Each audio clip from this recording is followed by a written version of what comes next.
കടന്നു വന്ന എല്ലാ പ്രിയ സഹോദരി സഹോദരന്മാർക്കും കർത്താവായ യേശു ക്രിസ്തുവിന്റെ വലിയൊരു നാമത്തിലുള്ള സ്നേഹവന്ദനം അറിയിക്കുന്നു. നമ്മളുടെ ആരാധനയുടെ പിൻപില് അല്ലെങ്കിൽ അതിന് പിന്നണിയില് പ്രവർത്തിക്കുന്ന സഹോദരന്മാരുണ്ട്. അവരെ ഓർത്തും ഞാൻ ദൈവത്തിന് നന്ദി പറയുന്നു. രാവിലെ 7 മണിയാകുമ്പോൾ തന്നെ ഇവിടെ കടന്നു വരുന്ന ചില സഹോദരങ്ങളുണ്ട്. നിങ്ങൾ അവരെ ശ്രദ്ധിച്ചിട്ടുണ്ടോ എന്ന് എനിക്കറിയില്ല. അവരെ ഓർത്ത് ഞാൻ ദൈവത്തിന് പ്രത്യേകമായിട്ട് നന്ദി പറയുന്നു. യോഹന്നാന്റെ 1-ാം ലേഖനം ആണ് നമ്മൾ ഒരുമിച്ച് കഴിഞ്ഞ ചില മാസങ്ങളായിട്ട് ചിന്തിച്ചു വന്നത്. ഇന്നത്തെ പ്രസംഗത്തോടുകൂടെ യോഹന്നാന്റെ ലേഖനം നമ്മൾ അവസാനിപ്പിക്കുകയാണ്. 5 അധ്യായങ്ങളാണ് യോഹന്നാന്റെ ലേഖനത്തിനുള്ളത്. അതില് അവസാന വാക്യങ്ങളാണ് ഇന്ന് നമ്മൾ ഒരുമിച്ച് ചിന്തിക്കാനായിട്ട് ആഗ്രഹിക്കുന്നത്. യോഹന്നാൻ നമുക്കറിയാം, അദ്ദേഹം സ്നേഹത്തിന്റെ അപ്പസ്തലനാണ്. സ്നേഹത്തിന്റെ അപ്പസ്തലനാണ്. അദ്ദേഹത്തിന് പറയാനുള്ള 2 പ്രധാന കാര്യങ്ങൾ: കർത്താവായ യേശു ക്രിസ്തുവിൽ വിശ്വസിച്ച് ദൈവമക്കളായി തീർന്ന ആളുകൾ അവര് വെളിച്ചത്തിൽ നടക്കുന്ന ആളുകളാണ്. സത്യം അവർക്ക് യാതൊന്നും മറച്ചു വയ്ക്കാൻ ആവശ്യമില്ല. അവരുടെ ജീവിതം സുതാര്യമാണ്. രണ്ടാമത് അദ്ദേഹം പറയുന്നത് വെളിച്ചത്തിൽ മാത്രമല്ല, അവര് സ്നേഹത്തിൽ നടക്കുന്ന ആളുകൾ. ഇപ്പോൾ ഒരാൾ വിശ്വാസിയാണ് എന്ന് അവകാശപ്പെട്ടാൽ ഈ 2 തെളിവുകൾ പ്രധാനപ്പെട്ടതാണ്. നാം വെളിച്ചത്തിൽ നടക്കുന്ന ആളുകളാണോ എന്നത് ഒന്നാമത്തെ ചോദ്യം. രണ്ടാമത്തെ ചോദ്യം, നാം സ്നേഹത്തിൽ നടക്കുന്ന ആളുകളാണോ എന്ന ചോദ്യമാണ്. അപ്പൊ അതിനൊരു സമാപ്തിയായിട്ടാണ് യോഹന്നാൻ ഇന്ന് സംസാരിക്കുന്നത്. യോഹന്നാൻ ലേഖനത്തിന് അദ്ദേഹം ഒരു സമാപ്തി പ്രസ്താവന അല്ലെങ്കിൽ പ്രസ്താവനകൾ നടത്തുന്നുണ്ട് എന്നത് അദ്ദേഹത്തിന്റെ ലേഖനത്തിന്റെ ഒരു പ്രത്യേകതയാണ്. എന്തിനാണ് ലേഖനം എഴുതിയത് എന്നുള്ളത് അതിന്റെ 13-ാമത്തെ വാക്യത്തിൽ അദ്ദേഹം പറഞ്ഞു, അല്ലേ? അദ്ദേഹം പറഞ്ഞു, ഇത് നിങ്ങൾക്ക് നിത്യജീവൻ ഉണ്ട് എന്ന് നിങ്ങൾ അറിയേണ്ടതിനായിട്ടാണ് ഞാനിത് നിങ്ങൾക്ക് എഴുതുന്നത് എന്ന് അദ്ദേഹം പറഞ്ഞു. എന്നിട്ട് താൻ പറഞ്ഞ കാര്യങ്ങളുടെ ഒരു സമാപ്തി അല്ലെങ്കിൽ അതിന്റെ ഒരു സംക്ഷിപ്ത പ്രസ്താവന അതിന്റെ അവസാന വാക്യങ്ങളിൽ നമുക്ക് കാണാനായിട്ട് സാധിക്കും. ആ വാക്യങ്ങളാണ് ഇന്ന് നമുക്ക് ഒരുമിച്ച് ചിന്തിക്കാനുള്ളത്. യോഹന്നാന്റെ 1-ാം ലേഖനം അതിന്റെ 5-ാമത്തെ അധ്യായത്തിന്റെ 18 മുതൽ 21 വരെയുള്ളതായിരിക്കുന്ന വാക്യങ്ങളാണ്. അതിന്റെ 18 മുതൽ 21 വരെയുള്ളതായ വാക്യങ്ങൾ. ഞാൻ ആ വാക്യങ്ങളൊന്ന് വായിക്കുന്നു. യോഹന്നാന്റെ ലേഖനം അതിന്റെ 5-ാമത്തെ അധ്യായത്തിന്റെ 18 മുതൽ 21 വരെയുള്ള വാക്യം. ദൈവത്തിൽ നിന്ന് ജനിച്ചിരിക്കുന്നവൻ ആരും പാപം ചെയ്യുന്നില്ല എന്ന് നാം അറിയുന്നു. ദൈവത്തിൽ നിന്ന് ജനിച്ചവൻ തന്നെത്താൻ സൂക്ഷിക്കുന്നു, ദുഷ്ടൻ അവനെ തൊടുന്നില്ല. നാം ദൈവത്തിൽ നിന്നുള്ളവരെന്ന് നാം അറിയുന്നു. സർവ്വലോകവും ദുഷ്ടന്റെ അധീനതയിൽ കിടക്കും. ദൈവപുത്രൻ വന്നു എന്നും സത്യദൈവത്തെ അറിയുവാൻ നമുക്ക് വിവേകം തന്നു എന്നും നാം അറിയുന്നു. നാം സത്യദൈവത്തിൽ അവന്റെ പുത്രനായ യേശു ക്രിസ്തുവിൽ തന്നെ ആകും. അവൻ സത്യദൈവവും നിത്യജീവനുമാകും. കുഞ്ഞുങ്ങളെ വിഗ്രഹങ്ങളോടകന്ന് സൂക്ഷിച്ചുകൊണ്ട്. അമേരിക്കൻ സുപ്രീം കോടതിയിലെ ഇന്നത്തെ ഏറ്റവും പുതിയ ജഡ്ജി, അദ്ദേഹത്തിന്റെ പേര് കേജാൻഡി ജാക്സൺ എന്നാണ്. കേജാൻഡി ജാക്സൺ. അദ്ദേഹത്തെ കൺഫേം ചെയ്യുന്ന സെനറ്റ് ഹിയറിങ് ഭാഗികമായിട്ട് ഞാൻ കേട്ടു. അദ്ദേഹത്തെ സുപ്രീം കോടതിയിലെ ജഡ്ജിയെ നിയമിക്കുന്നതിനുള്ള ഒരു കൺഫർമേഷൻ ഉണ്ട്. അമേരിക്കൻ സെനറ്റിലെ ഭൂരിഭാഗം ആളുകൾ സമ്മതിച്ചെങ്കിൽ മാത്രമേ ഒരു ജഡ്ജിയെ നിയമിക്കാനായിട്ട് സാധിക്കും. അപ്പൊ അതിന്റെ ഹിയറിംഗ് ഉണ്ട്. അത് ചില ദിവസങ്ങൾ, ചിലപ്പോൾ ചില ആഴ്ചകൾ നീണ്ടു നിൽക്കുന്ന ഹിയറിംഗ്. അപ്പൊ അതില് വളരെ രസകരമായ ഒരു ചോദ്യം ഒരു സെനറ്റർ ഈ മിസസ് ജാക്സണോട് ചോദിച്ചു. ഒരു സ്ത്രീ ആരാണ് എന്നതായിരുന്നു ചോദ്യം. ഒരു സ്ത്രീയെ എങ്ങനെയാണ് നിർവചിക്കാനായിട്ട് സാധിക്കും? അവിടെ അവർ പറഞ്ഞു, ഞാനൊരു ബയോളജിസ്റ്റ് അല്ല, എനിക്കറിയില്ല സ്ത്രീ ആരാണ് എന്നുള്ള കാര്യം ഇവർക്ക് അറിയില്ല. സുപ്രീം കോടതി ജഡ്ജിക്ക് അറിയില്ല. രണ്ടാമത്തെ ചോദ്യം, പുരുഷനെ പ്രസവിക്കാനാണ് സാധിക്കുമോ? അപ്പൊ അദ്ദേഹം പറഞ്ഞു എനിക്കറിയില്ല. സുപ്രീം കോടതി ജഡ്ജി ആയിരിക്കുന്ന കേശാന്തി ജാക്സന് ഒരു പുരുഷൻ പ്രസവിക്കുമോ എന്നുള്ള കാര്യം അറിയില്ല. അതാണ് പോസ്റ്റ് മോഡേൺ വേൾഡ് എന്ന് പറയുന്നത്. അത്യന്താധുനികം അല്ലെങ്കിൽ ഉത്തര ആധുനികം എന്ന് പറയുന്ന ലോകം. ഉത്തര ആധുനിക ലോകം അല്ലെങ്കിൽ പോസ്റ്റ് മോഡേൺ വേൾഡിലെ വളരെ പ്രസിദ്ധമായ ഒരു പ്രസ്താവന ഞങ്ങൾക്കറിയില്ല എന്ന് പറയുന്നു. ഞങ്ങൾക്ക് അറിയില്ല. അതിനെക്കുറിച്ച് ഒരു പ്രസ്താവന സംക്ഷിപ്തമായി പറയാം.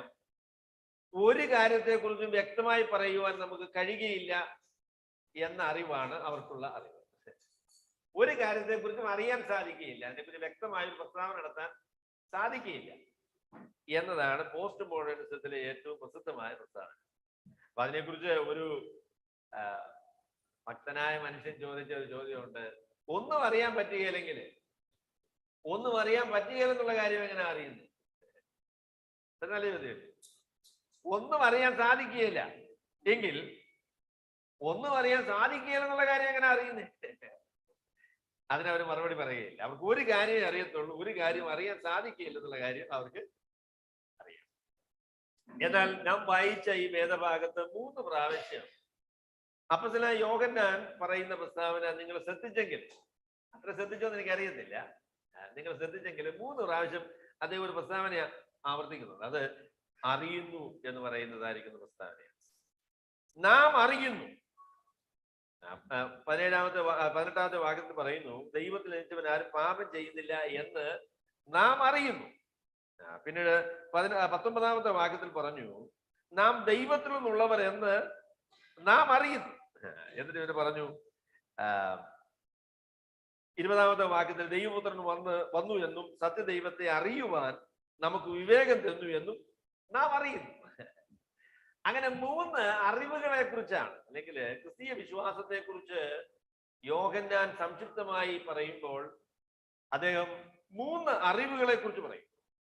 ക്രിസ്തീയ വിശ്വാസത്തിന്റെ അടിസ്ഥാനമായിരിക്കുന്ന, ക്രിസ്തീയ വിശ്വാസത്തില് ഉറപ്പായിരിക്കുന്ന, അചഞ്ചലമായിരിക്കുന്ന 3 അറിവുകളാണ് ഈ 3 വാക്യങ്ങളില് അപ്പോസ്തലനായ യോഹന്നാൻ നമ്മളോട് പറയുന്നത്. അത് യോഹന്നാന്റെ ലേഖനത്തിന്റെ സാരാംശം.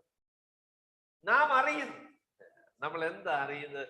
ഒരു സത്യവിശ്വാസി, നിത്യജീവൻ പ്രാപിച്ച ഒരു വിശ്വാസി, അവൻ അറിയുന്നു എന്ന് പറയാൻ ആവശ്യമായിരിക്കുന്ന 3 കാര്യങ്ങളാണ് ഈ വേദഭാഗത്ത് പറയുന്നത്.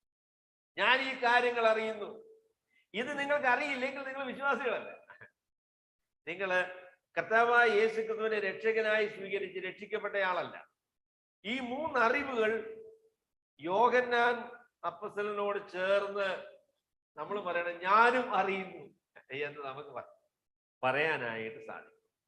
അവിടെ ഒരു ക്രോണോളജിക്കൽ ഓർഡറിലല്ല ഈ അറിവിനെ കുറിച്ച് അദ്ദേഹം പറഞ്ഞിരിക്കുന്നത്. അതായത് ആദ്യം നമുക്ക് ലഭിച്ച അറിവ്, പിന്നീട് ലഭിച്ച അറിവ്, അതിനുശേഷം ലഭിച്ച അറിവ് എന്നുള്ള നിലയിലല്ല അദ്ദേഹം പറയുന്നത്. താന് 3 അറിവുകളെ കുറിച്ച് പറഞ്ഞിരിക്കുന്നു. നമ്മൾ അതിന്റെ ക്രോണോളജിയൊക്കെ നോക്കുമ്പോൾ ഒരു ക്രമത്തിലല്ല ഇത് പറഞ്ഞിരിക്കുന്നത് എന്ന് നമുക്ക് മനസ്സിലാകും. എന്നാൽ ഈ 3 അറിവുകൾ അനിവാര്യമായ അറിവുകളാണ്. ഈ അറിവുകൾ, ഈ ബോധ്യം, ഈ തീരുമാനം, ഈ ധൈര്യം നമുക്കില്ല എങ്കിൽ നാം വിശ്വാസികളല്ല എന്ന് യോഹന്നാൻ നമ്മളോട് പറയും. യോഹന്നാനോട് ചേർന്ന് അറിയുന്നു എന്ന് പറയുന്ന ഈ 3 കാര്യങ്ങൾ നാമും ചേർന്ന് പറയേണ്ടതാണ്. ഞാൻ അറിയുന്നു, ഞാൻ അറിയുന്നു.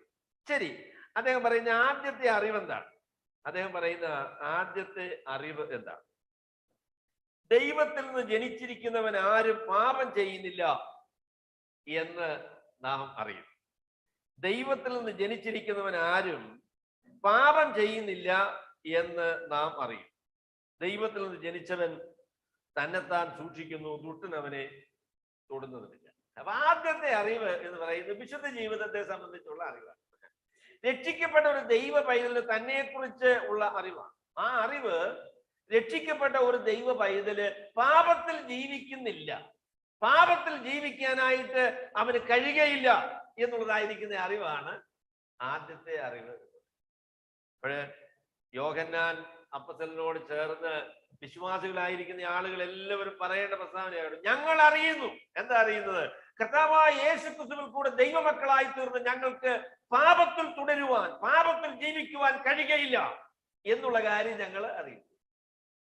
പാപം ചെയ്യുന്നില്ല എന്നൊന്നുമല്ല, പാപം ചെയ്യുന്നില്ല എന്നല്ല, എന്നാൽ പാപത്തിൽ തുടരുന്നില്ല, പാപം ചെയ്യാനായിട്ട് തീരുമാനിക്കുന്നില്ല, പാപം ചെയ്യുന്നതിനെ ലാഘവമായി കണക്കാക്കുന്നില്ല, പാപം ഞങ്ങളുടെ ജീവിതത്തിന് ശൈലിയല്ല എന്ന കാര്യമാണ് യോഹന്നാൻ വിശ്വാസികളെ കുറിച്ച് പറയുന്നത്. എന്റെ പ്രിയ സഹോദരങ്ങളെ, ഞാൻ പറയട്ടെ, പാപം ചെയ്തിട്ട് കുറ്റബോധമില്ലാതിരിക്കുകയും ആ പാപത്തെ വിട്ടുകളയുവാൻ ദൈവത്തിന്റെ പരിശുദ്ധാത്മാവ് നിങ്ങൾ നിർബന്ധിക്കുകയും ചെയ്യുന്നില്ലെങ്കിൽ നിങ്ങൾ വിശ്വാസത്തിന്റെ പേരെ നിൽക്കുള്ളൂ കേട്ടോ. നിങ്ങൾ സാധു വിശ്വാസികളല്ല, നിങ്ങൾ വിശ്വാസികളല്ല. പാപം ചെയ്യാതെ ഒന്നും ഈ ലോകത്ത് ജീവിക്കാൻ പറ്റുകയില്ല.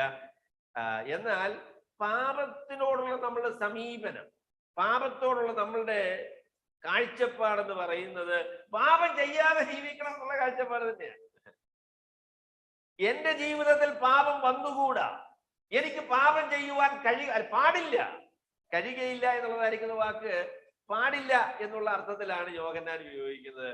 എനിക്ക് പാപം ചെയ്യാനായിട്ട് സാധിക്കുകയില്ല, അതിനുള്ളതായിരിക്കുന്ന അനുവാദമില്ല, എനിക്കങ്ങനെ ജീവിക്കുവാനായിട്ട് സാധിക്കുകയില്ല എന്ന തീരുമാനം ദൈവമക്കൾക്ക് ആവശ്യമായ കാര്യമാണ്. രക്ഷിക്കപ്പെട്ടതുകൊണ്ട് ഇനിയും പാപത്തിൽ ജീവിക്കാം, പിന്നെ അവസാനം ചാകുമ്പോഴേ സ്വർഗത്തിലും പോകും എന്നാണ് നിങ്ങൾ വിചാരമെങ്കിൽ ശരിയല്ലോ. അങ്ങനെ ഒരു വിശ്വാസ ജീവിതം ഇല്ല. കർത്താവായ യേശു ക്രിസ്തുവിൽ വിശ്വസിച്ചതായിരിക്കുന്ന ആളുകളെ കുറിച്ച് പറയുന്നത് ദൈവത്തിൽ നിന്ന് ജനിച്ചവരാണ്.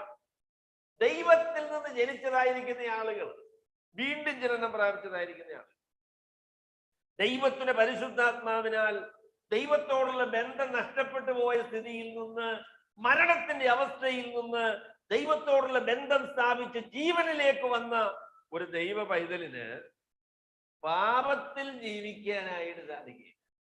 പാപ പങ്കുലമായ പാപത്തിന്റെ ബന്ധനത്തിലുള്ള ഒരു ജീവിത ശൈലി ആ വ്യക്തിക്ക് സാധിക്കയില്ല എന്ന കാര്യമാണ് ആദ്യത്തെ അറിവ്. പാപത്തിൽ ജീവിക്കുവാൻ വിശ്വാസികൾക്ക് കഴിയുകയില്ല എന്ന് ഞാൻ അറിയുന്നു എന്ന് പറയാനായിട്ട് നമുക്ക് എല്ലാവർക്കും ബാധ്യതയുണ്ട്. അങ്ങനെ അറിവുണ്ടോ എന്നുള്ളതാണ് എന്റെ ചോദ്യം. നിങ്ങൾക്ക് സത്യസന്ധമായി ചങ്കിന് നേരെ വിരൽ ചൂണ്ടിക്കൊണ്ട് പറയാൻ പറ്റുമോ, എനിക്ക് പാപം ചെയ്യാനായിട്ട് സാധിക്കയില്ല? ആ നിലയിൽ സ്വർഗത്തിലെ ദൈവം തന്റെ പരിശുദ്ധാത്മാവിനാൽ എന്നോട് വാദിക്കുന്നു, എന്നെ നിയന്ത്രിക്കുന്നു എന്നുള്ള അറിവ്, അത് അനിവാര്യമായ അറിവാണ്. പാപത്തെ ലാഘവമായി വിചാരിക്കുന്ന ആർക്കും അവരുടെ നിത്യജീവനെ കുറിച്ചുള്ള ഉറപ്പ് നൽകുവാൻ ദൈവം തീരുമാനിച്ചിട്ടില്ല. ദൈവത്തിന്റെ വചനം അങ്ങനെ ഒരു ധൈര്യം ആർക്കും നൽകുന്നില്ല. പാപത്തെ വെറുത്ത് ജീവിക്കാനായിട്ടുള്ള കടപ്പാട് നമുക്കുണ്ട്.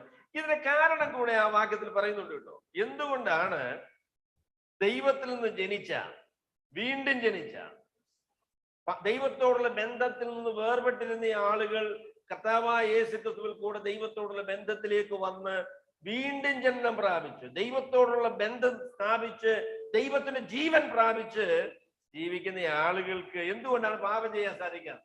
എന്തുകൊണ്ടാണ് പാപത്തിൽ തുടരാനായിട്ട് കഴിയാത്തത്? അങ്ങനെ ഒരു ജീവിത ശൈലി സ്വീകരിക്കാൻ അവർക്ക് എന്തുകൊണ്ടാണ് സാധിക്കാത്തത്? അതിന് കാരണം പറഞ്ഞു, ദൈവത്തിൽ നിന്ന് ജനിച്ചവൻ തന്നെത്താൻ സൂക്ഷിക്കണം. യഥാർത്ഥത്തിൽ അതൊരു അങ്ങനെ പറയുന്ന ചില കയ്യെഴുത്ത് പ്രതികൾ ഉണ്ട് എന്നുള്ളത് ശരിയാകണം. എന്നാൽ അതിനെക്കുറിച്ച് ടെക്സ്റ്റ്വൽ ക്രിറ്റിസിസം നടത്തുന്നതായിരിക്കുന്ന ഗൗരവമായി അതിനെ പരിശോധിക്കുന്ന ആളുകൾ അങ്ങനെയല്ല ആ വാക്യം എന്നാണ് പറയുന്നത്. ദൈവത്തിൽ നിന്ന് ജനിച്ചവനെ ദൈവം അല്ലെങ്കിൽ അവൻ സൂക്ഷിക്കുന്നു എന്നാണ് ആ വാക്യം പറയുന്നത്. അങ്ങനെ ദൈവത്തിൽ നിന്ന് ജനിച്ചവനെ തന്നെത്താനല്ല അവൻ സൂക്ഷിക്കും. ഇംഗ്ലീഷിലെ പരിഭാഷയിലെ ESV, RSV, NASB, NIV ഈ പറയുന്ന പരിഭാഷകളിലെല്ലാം അങ്ങനെയാണ് പരിഭാഷപ്പെടുത്തിയിരിക്കുന്നത്. എന്നാൽ ഈ പറയുന്ന ഈ നിലയിൽ പറയുന്ന ചില കയ്യെഴുത്ത് പ്രതികളുണ്ട് കേട്ടോ. അതുകൊണ്ട് മലയാള പരിഭാഷക്കാരെ ഞാൻ അങ്ങനെ ഒരുപാട് കുറ്റം പറയുന്നില്ല. അത് തീരുമാനത്തിലെത്താനായിട്ട് വൈഷമ്യമുള്ള ഒരു വാക്യം തന്നെയാണ്. എന്നാൽ ഇംഗ്ലീഷ് പരിഭാഷക്കാരുടെ പരിഭാഷയാണ് ഞാൻ സ്വീകരിക്കുന്ന പരിഭാഷ. അവർ പറയുന്ന അല്ലെങ്കിൽ ആ പരിഭാഷ ഇങ്ങനെയാണ്: ദൈവത്തിൽ നിന്ന് ജനിച്ചവനെ അവൻ സൂക്ഷിക്കും, ദൈവം സൂക്ഷിക്കും. എന്റെ പല സഹോദരങ്ങളെ ഞാൻ പറയാം, കർത്താവായ യേശു ക്രിസ്തു നമ്മളെ രക്ഷിച്ചതിന് ശേഷം രക്ഷിച്ച് ആ നിലയിൽ വിട്ടേച്ചു പോകുന്ന ദൈവമല്ല. അങ്ങനെയാണ് ദൈവത്തിന് പറയുന്നത്. ചില ആൾ വിചാരിക്കുന്നത് രക്ഷിക്കപ്പെട്ടു, പാപത്തിന്റെ അവസ്ഥയിൽ മലിനമായ ജീവിതത്തിന്റെ സാഹചര്യങ്ങളിലാണ് കർത്താവിനെ നമ്മൾ കണ്ടുമുട്ടിയത്, അല്ലെങ്കിൽ കർത്താവ് നമ്മളെ കണ്ടെത്തിയത് അങ്ങനെയുള്ള ജീവിതത്തിന്റെ സാഹചര്യങ്ങളിലാണ്. കർത്താവുമായിട്ടുള്ള ബന്ധത്തിലേക്ക് നമ്മൾ വന്നു. അതിനുശേഷം കർത്താവ് പറയാണ്, ഇനി കാണാം കേട്ടോ, ഇനി കാണാം, നമുക്ക് എവിടെ കാണാം? സ്വർഗത്തിൽ വെച്ച് കാണാം എന്ന് പറഞ്ഞിട്ട് എന്ത് ചെയ്യുക? ആ അവസ്ഥയിൽ നമ്മളെ വിട്ടേച്ചു പോകുക. അയ്യോ, അതെന്തൊരു രക്ഷയാ, അതെന്തൊരു രക്ഷ! ഇല്ല, അങ്ങനെ ചെയ്യില്ല. കർത്താവായ യേശുക്രിസ്തുവിന്റെ അടുക്കലേക്ക് നമ്മുടെ ജീവിതത്തിന്റെ ഏതവസ്ഥയിലും കടന്നു വരുവാനായിട്ട് നമുക്ക് കഴിയും. എന്നാൽ ആ അവസ്ഥയിൽ കർത്താവ് നമ്മളെ ഒരിക്കലും വിട്ടിട്ട് പോകുകയില്ല. ആ ജീവിതത്തിന് വ്യതിയാനം വരുത്തുന്ന ആ ഒരു ക്രമീകരണമാണ് രക്ഷയിലുള്ള ക്രമീകരണം എന്ന് പറയുന്നത്. പട്ടണത്തിലെ പാപിനിയായ സ്ത്രീക്ക് കർത്താവിന്റെ അടുക്ക് വരാൻ പറ്റുമോ? വരുമോ? ശിമോൻ എന്ന് പറയുന്ന പരീശൻ പറഞ്ഞത് വരാൻ പാടില്ലെന്നാണ് കേട്ടോ. ഇവൾ എങ്ങനെയുള്ള ഒരു സ്ത്രീയാണ് എന്ന് ഇവൻ അറിഞ്ഞിരുന്നുവെങ്കിൽ ഈ നിലയിൽ ഇടപെടുകയില്ലായിരുന്നു എന്നാണ് ശിമോന്റെ അഭിപ്രായം. കർത്താവ് ചോദിച്ചു, ശിമോനെ, ഗുരു എന്താ പറയാനുള്ളത്? ഞാൻ ഈ വീട്ടിൽ വന്നപ്പോഴ് നീ എൻ്റെ കാലിന് വെള്ളം തന്നില്ലല്ലോ. ഇല്ല. പക്ഷേങ്കില് ഈ സ്ത്രീയെ നീ കാണുന്നു, ഇവൾ എങ്ങനെയുള്ള സ്ത്രീയാണ് എന്ന് എനിക്ക് അറിയാൻ വയ്യാന്നല്ലേ നീ പറഞ്ഞത്? നീ ഈ സ്ത്രീയെ കാണുന്നുവോ? Do you know her? നിനക്ക് അവളെ അറിയാമോ എന്ന് ചോദിച്ചു. എനിക്കറിയാം പറഞ്ഞു. അവൾ വന്ന നിമിഷം മുതൽ അവൾ എൻ്റെ പാദപീഠത്തിൽ അവരെ കണ്ണുനീര് കൊണ്ട് എൻ്റെ കാല് അവൾ കഴുകിയിരിക്കുന്നു. She came repenting of her sins. അവരുടെ പാപങ്ങളെ സ്വർഗത്തിലെ ദൈവത്തിന്റെ അടുക്കൽ ഏറ്റുപറഞ്ഞ് അതിൽ നിന്ന് വിടുതൽ ലഭിക്കുവാനായിട്ട് കർത്താവിന്റെ കാൽക്കൽ വീണ് കണ്ണുനീര് കൊണ്ട് കർത്താവിന്റെ പാദപീഠം കഴുകുന്ന ആ ഒരു അവസ്ഥയിലാണ് ഈ പാപിനിയായ സ്ത്രീയെ നമ്മൾ കാണുന്നത്. ഇനി അവളെ പാപിനിയായ സ്ത്രീ എന്ന് പറയേണ്ട ആവശ്യമുണ്ടോ? കർത്താവിന്റെ പാപങ്ങൾ ക്ഷമിച്ചു കൊടുത്തു. അവളുടെ അനവധിയായ പാപങ്ങൾ ക്ഷമിച്ചു കൊടുത്തിരിക്കുന്നു എന്ന് കർത്താവ് പറഞ്ഞു. അവളുടെ അനവധിയായ പാപങ്ങൾ ക്ഷമിച്ചു കൊടുത്തിരിക്കുന്നു. നിങ്ങൾ ഇനി ആ സ്ത്രീയെ, അവൾ പണ്ട് അവളെ കണ്ടെത്തി ഒരിടത്ത് നിങ്ങൾ അവരെ കാണുകയില്ല. You will never see her on the streets that you saw her before. അവളെ കണ്ടെത്തിയതായി ഒരിടത്തും നിങ്ങൾ ഇനി അവളെ കാണുകയില്ല. കാരണം അവൾ കർത്താവായ യേശുക്രിസ്തുവിന്റെ അടുക്കൽ വന്ന വ്യക്തിയാണ്. കർത്താവിന്റെ അടുക്കൽ വന്നപ്പോൾ അവളുടെ ജീവിതത്തിന് വ്യതിയാനമുണ്ടായി. ദൈവം അവളെ രൂപാന്തരപ്പെടുത്തുവാനായിട്ട് ദൈവത്തിന്റെ പരിശുദ്ധാത്മാ അവളുടെ ഹൃദയത്തിലേക്ക് വന്നു. അവൾക്ക് ഇനി പഴയ രീതിയിൽ ജീവിക്കാനായിട്ട് സാധിക്കില്ല. അപ്പൊ അതുകൊണ്ട് അപ്പോസ്തലനായ യോഹന്നാൻ പറയും, ഞാൻ അറിയുന്നു, ഒരു കാര്യമുണ്ട് അറിയുന്നതെന്ന് ചോദിച്ചാൽ, വീണ്ടും ജനിച്ച് ദൈവവൈതലായി തീർന്ന എനിക്ക് പാപജീവിതം നയിക്കുവാൻ കഴിയുകയില്ല എന്ന് ഞാൻ അറിയുന്നു. പാപജീവിതം നയിക്കാനായിട്ട് കഴിയുകയില്ല എന്ന് ഞാൻ അറിയുന്നു. കാരണം ദൈവത്തിൽ നിന്ന് ജനിച്ചതുകൊണ്ട് ദൈവത്തിന്റെ പരിശുദ്ധാത്മാവ് കർത്താവായ യേശുക്രിസ്തു പാപം ചെയ്യാതിരിക്കുവാനായിട്ട് എന്നെ സൂക്ഷിക്കുന്നു എന്നതാണ് യോഹന്നാൻ പറയുന്നത്. ദൈവത്തിന്റെ പരിശുദ്ധാത്മാവ് പാപം ചെയ്യാനായിട്ട് എന്നെ അനുവദിക്കാതെ, പാപം ചെയ്യുമ്പോൾ ദൈവത്തിന്റെ പരിശുദ്ധാത്മാവ് എനിക്ക് കുറ്റബോധം തന്ന് പാപത്തിന്റെ വഴികളിൽ നിന്ന് എന്നെ രക്ഷിച്ച് കർത്താവിന്റെ ഹിതപ്രകാരം ജീവിക്കാനായിട്ട് എന്നെ ദൈവം നിർബന്ധിക്കുന്നു എന്നാണ് യോഹന്നാൻ പറയുന്നത്. അങ്ങനെയല്ലേ നമ്മളെ ജീവിതത്തെക്കുറിച്ച് പറയുന്നത്? സ്വാതന്ത്ര്യമായി പാപം ചെയ്യാനായിട്ട് നിങ്ങൾക്ക് സാധിക്കുന്നുവെങ്കിൽ നിങ്ങൾ ദൈവമക്കളല്ല. പാപം ചെയ്യുകയില്ല എന്നൊന്നും ഞാൻ പറയുന്നില്ല. പാപം ചെയ്തിട്ട് ഒരു പ്രശ്നമില്ല. നേരത്തെയുള്ള ചിരി തന്നെ പിന്നെ ഉണ്ട് എങ്കിൽ നിങ്ങൾ വിശ്വാസമില്ല കേട്ടോ. പാപം ചെയ്യാനായിട്ട് ദൈവത്തിന്റെ പരിശുദ്ധാത്മാവ് അനുവദിക്കുന്നില്ല. ദൈവത്തിന്റെ പരിശുദ്ധാത്മാവ് നമ്മുടെ ജീവിതത്തില് പാപത്തെക്കുറിച്ചുള്ള സത്യസന്ധമായിരിക്കുന്ന ആ ഒരു ബോധ്യവും അതിൽ നിന്ന് രക്ഷപ്പെടുവാനുള്ള ആഗ്രഹവും അതിനെ വെറുക്കാനുള്ള ഒരു മനോഭാവവും നമ്മുടെ ജീവിതത്തിൽ സൃഷ്ടിക്കുന്നു. അതിൽ വളർച്ചയൊക്കെ ഉണ്ട് കേട്ടോ. ഞാൻ കർത്താവിനോട് ഞാൻ എല്ലാ ദിവസവും പ്രാർത്ഥിക്കുന്ന ഒരു പ്രാർത്ഥനയാണ് കേട്ടോ. കർത്താവെ, പാപത്തെ വെറുക്കാനായിട്ട് എന്നെ അവിടുന്ന് സഹായിക്കണം. പാപത്തെ സ്നേഹിക്കുന്നത് കൊണ്ടല്ലേ പാപം ചെയ്യാനുള്ള ആഗ്രഹം. കർത്താവെ, സത്യസന്ധമായിരിക്കുന്ന ഒരു വെറുപ്പ്, ഒരു നടുക്കം പാപത്തിന് നേരെ നീ എനിക്ക് തരണം. ദൈവത്തിന്റെ പരിശുദ്ധാത്മാവ് നമ്മുടെ ജീവിതത്തിൽ തരുന്ന ഒരു വലിയ അനുഗ്രഹമാണ് ഈ പാപത്തെ വെറുക്കാനുള്ള കാര്യം. ഞാൻ ബ്രൂസ് വാട്ട്കി എന്ന് പറയുന്ന അതിപ്രസിദ്ധനായ പഴയ നിയമ പണ്ഡിതനാണ് ബ്രൂസ് വാട്ട്കി. ഒരു പക്ഷേ പഴയ നിയമത്തെ കുറിച്ച് ഏറ്റവും ഈ വർത്തമാനകാലത്ത് ഏറ്റവും കൂടുതൽ അറിവുള്ളൊരു മനുഷ്യനായിരിക്കും ബ്രൂസ് വാട്ട്കി. അദ്ദേഹത്തിന് 90 വയസ്സ് പ്രായം ഉണ്ടാവും. ഇപ്പോഴും ബൈബിൾ പഠിപ്പിക്കുന്ന ആളാണ് കേട്ടോ. കേട്ടോ. അപ്പൊ അദ്ദേഹം പറഞ്ഞൊരു പ്രസ്താവന ഞാൻ കേട്ടു, സദൃശവാക്യം പഠിപ്പിച്ച് അദ്ദേഹം പറഞ്ഞു കർത്താവായ യേശു ക്രിസ്തുവിനോടുകൂടെ ഞാൻ ജീവിക്കാൻ തുടങ്ങിയിട്ട് ഒരു 70 വർഷത്തോളമായി, 10-65 വർഷമായി. എനിക്ക് പറ്റിയ ഒരു അനുഗ്രഹം എന്ന് പറയുന്നത് I am not impressed with many of the things that people are impressed. ഈ ലോകത്തുള്ളതായിരുന്ന മനുഷ്യർക്ക് ആവേശം വരുത്തുന്ന അനേക കാര്യങ്ങളിൽ എനിക്കൊരു താല്പര്യവുമില്ല എന്നതാണ് ദൈവം എൻ്റെ ജീവിതത്തിൽ ചെയ്ത അനുഗ്രഹം എന്ന് അദ്ദേഹം. ഈ പാപങ്ങളൊന്നും എന്നെ ആകർഷിക്കാറുള്ളത്. Because I walked with Jesus all these years. ഈ കാലഘട്ടങ്ങളൊക്കെയും കർത്താവായ യേശു ക്രിസ്തുവിനോടുകൂടെ ഞാൻ നടന്നതുകൊണ്ട് ഈ പറയുന്ന കാര്യത്തിലൊന്നും എനിക്ക് താല്പര്യമില്ല. ഈ പാപങ്ങളൊന്നും എന്നെ അങ്ങനെ പരീക്ഷിക്കുന്നില്ല എന്ന് അദ്ദേഹം പറഞ്ഞു. പാപം ഇല്ല എന്നൊന്നും അദ്ദേഹം പറഞ്ഞില്ല കേട്ടോ. എൻ്റെ പൊന്നു സഹോദരങ്ങളെ, അതാണ് ക്രിസ്തീയ ജീവിതത്തിന്റെ അനുഗ്രഹം എന്ന് പറയുന്നത്. We learn to hate sin. ഈ ലോകത്തിന്റെ വഴികളും ഈ ലോകത്തിന്റെ പാപങ്ങളും നമ്മളെ സ്വാധീനിക്കാതെ വണ്ണം അതിനോടുള്ള വെറുപ്പ് ദൈവം നമ്മുടെ ഹൃദയങ്ങളിൽ ഉളവാക്കുന്നു എന്നുള്ളതാണ് നാം അറിയുന്നതായിരിക്കുന്ന കാര്യം. അങ്ങനെയല്ലേ ദൈവത്തിന് വചനം പറയുന്നത്? പറഞ്ഞു, ദൈവത്തിൽ നിന്ന് ജനിച്ചിരിക്കുന്നവൻ പാപം ചെയ്യുന്നില്ല. പാപം ചെയ്യുന്നില്ല എന്ന് പറഞ്ഞാൽ പാപം ചെയ്യാനായിട്ട് അവന് മനസ്സില്ല, അങ്ങനെ അതിനവന് കഴിയുകയില്ല, സാധ്യമല്ല എന്നല്ല.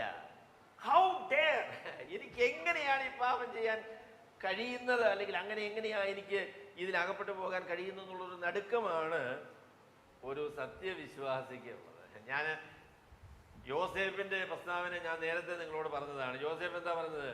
യോസേഫിന് പാപം ചെയ്യാനായിട്ട് മനോഹരം എന്ന് നമ്മുടെ മാനുഷിക ഭാഷയിൽ പറഞ്ഞാൽ ഒരു അവസരം കിട്ടി. ആരും അടുത്തില്ല, ചേട്ടനില്ല, അനിയനില്ല, സവക്കാരില്ല, ആരും അറിയത്തില്ല, അങ്ങനെ ഒരു സാഹചര്യം കിട്ടി.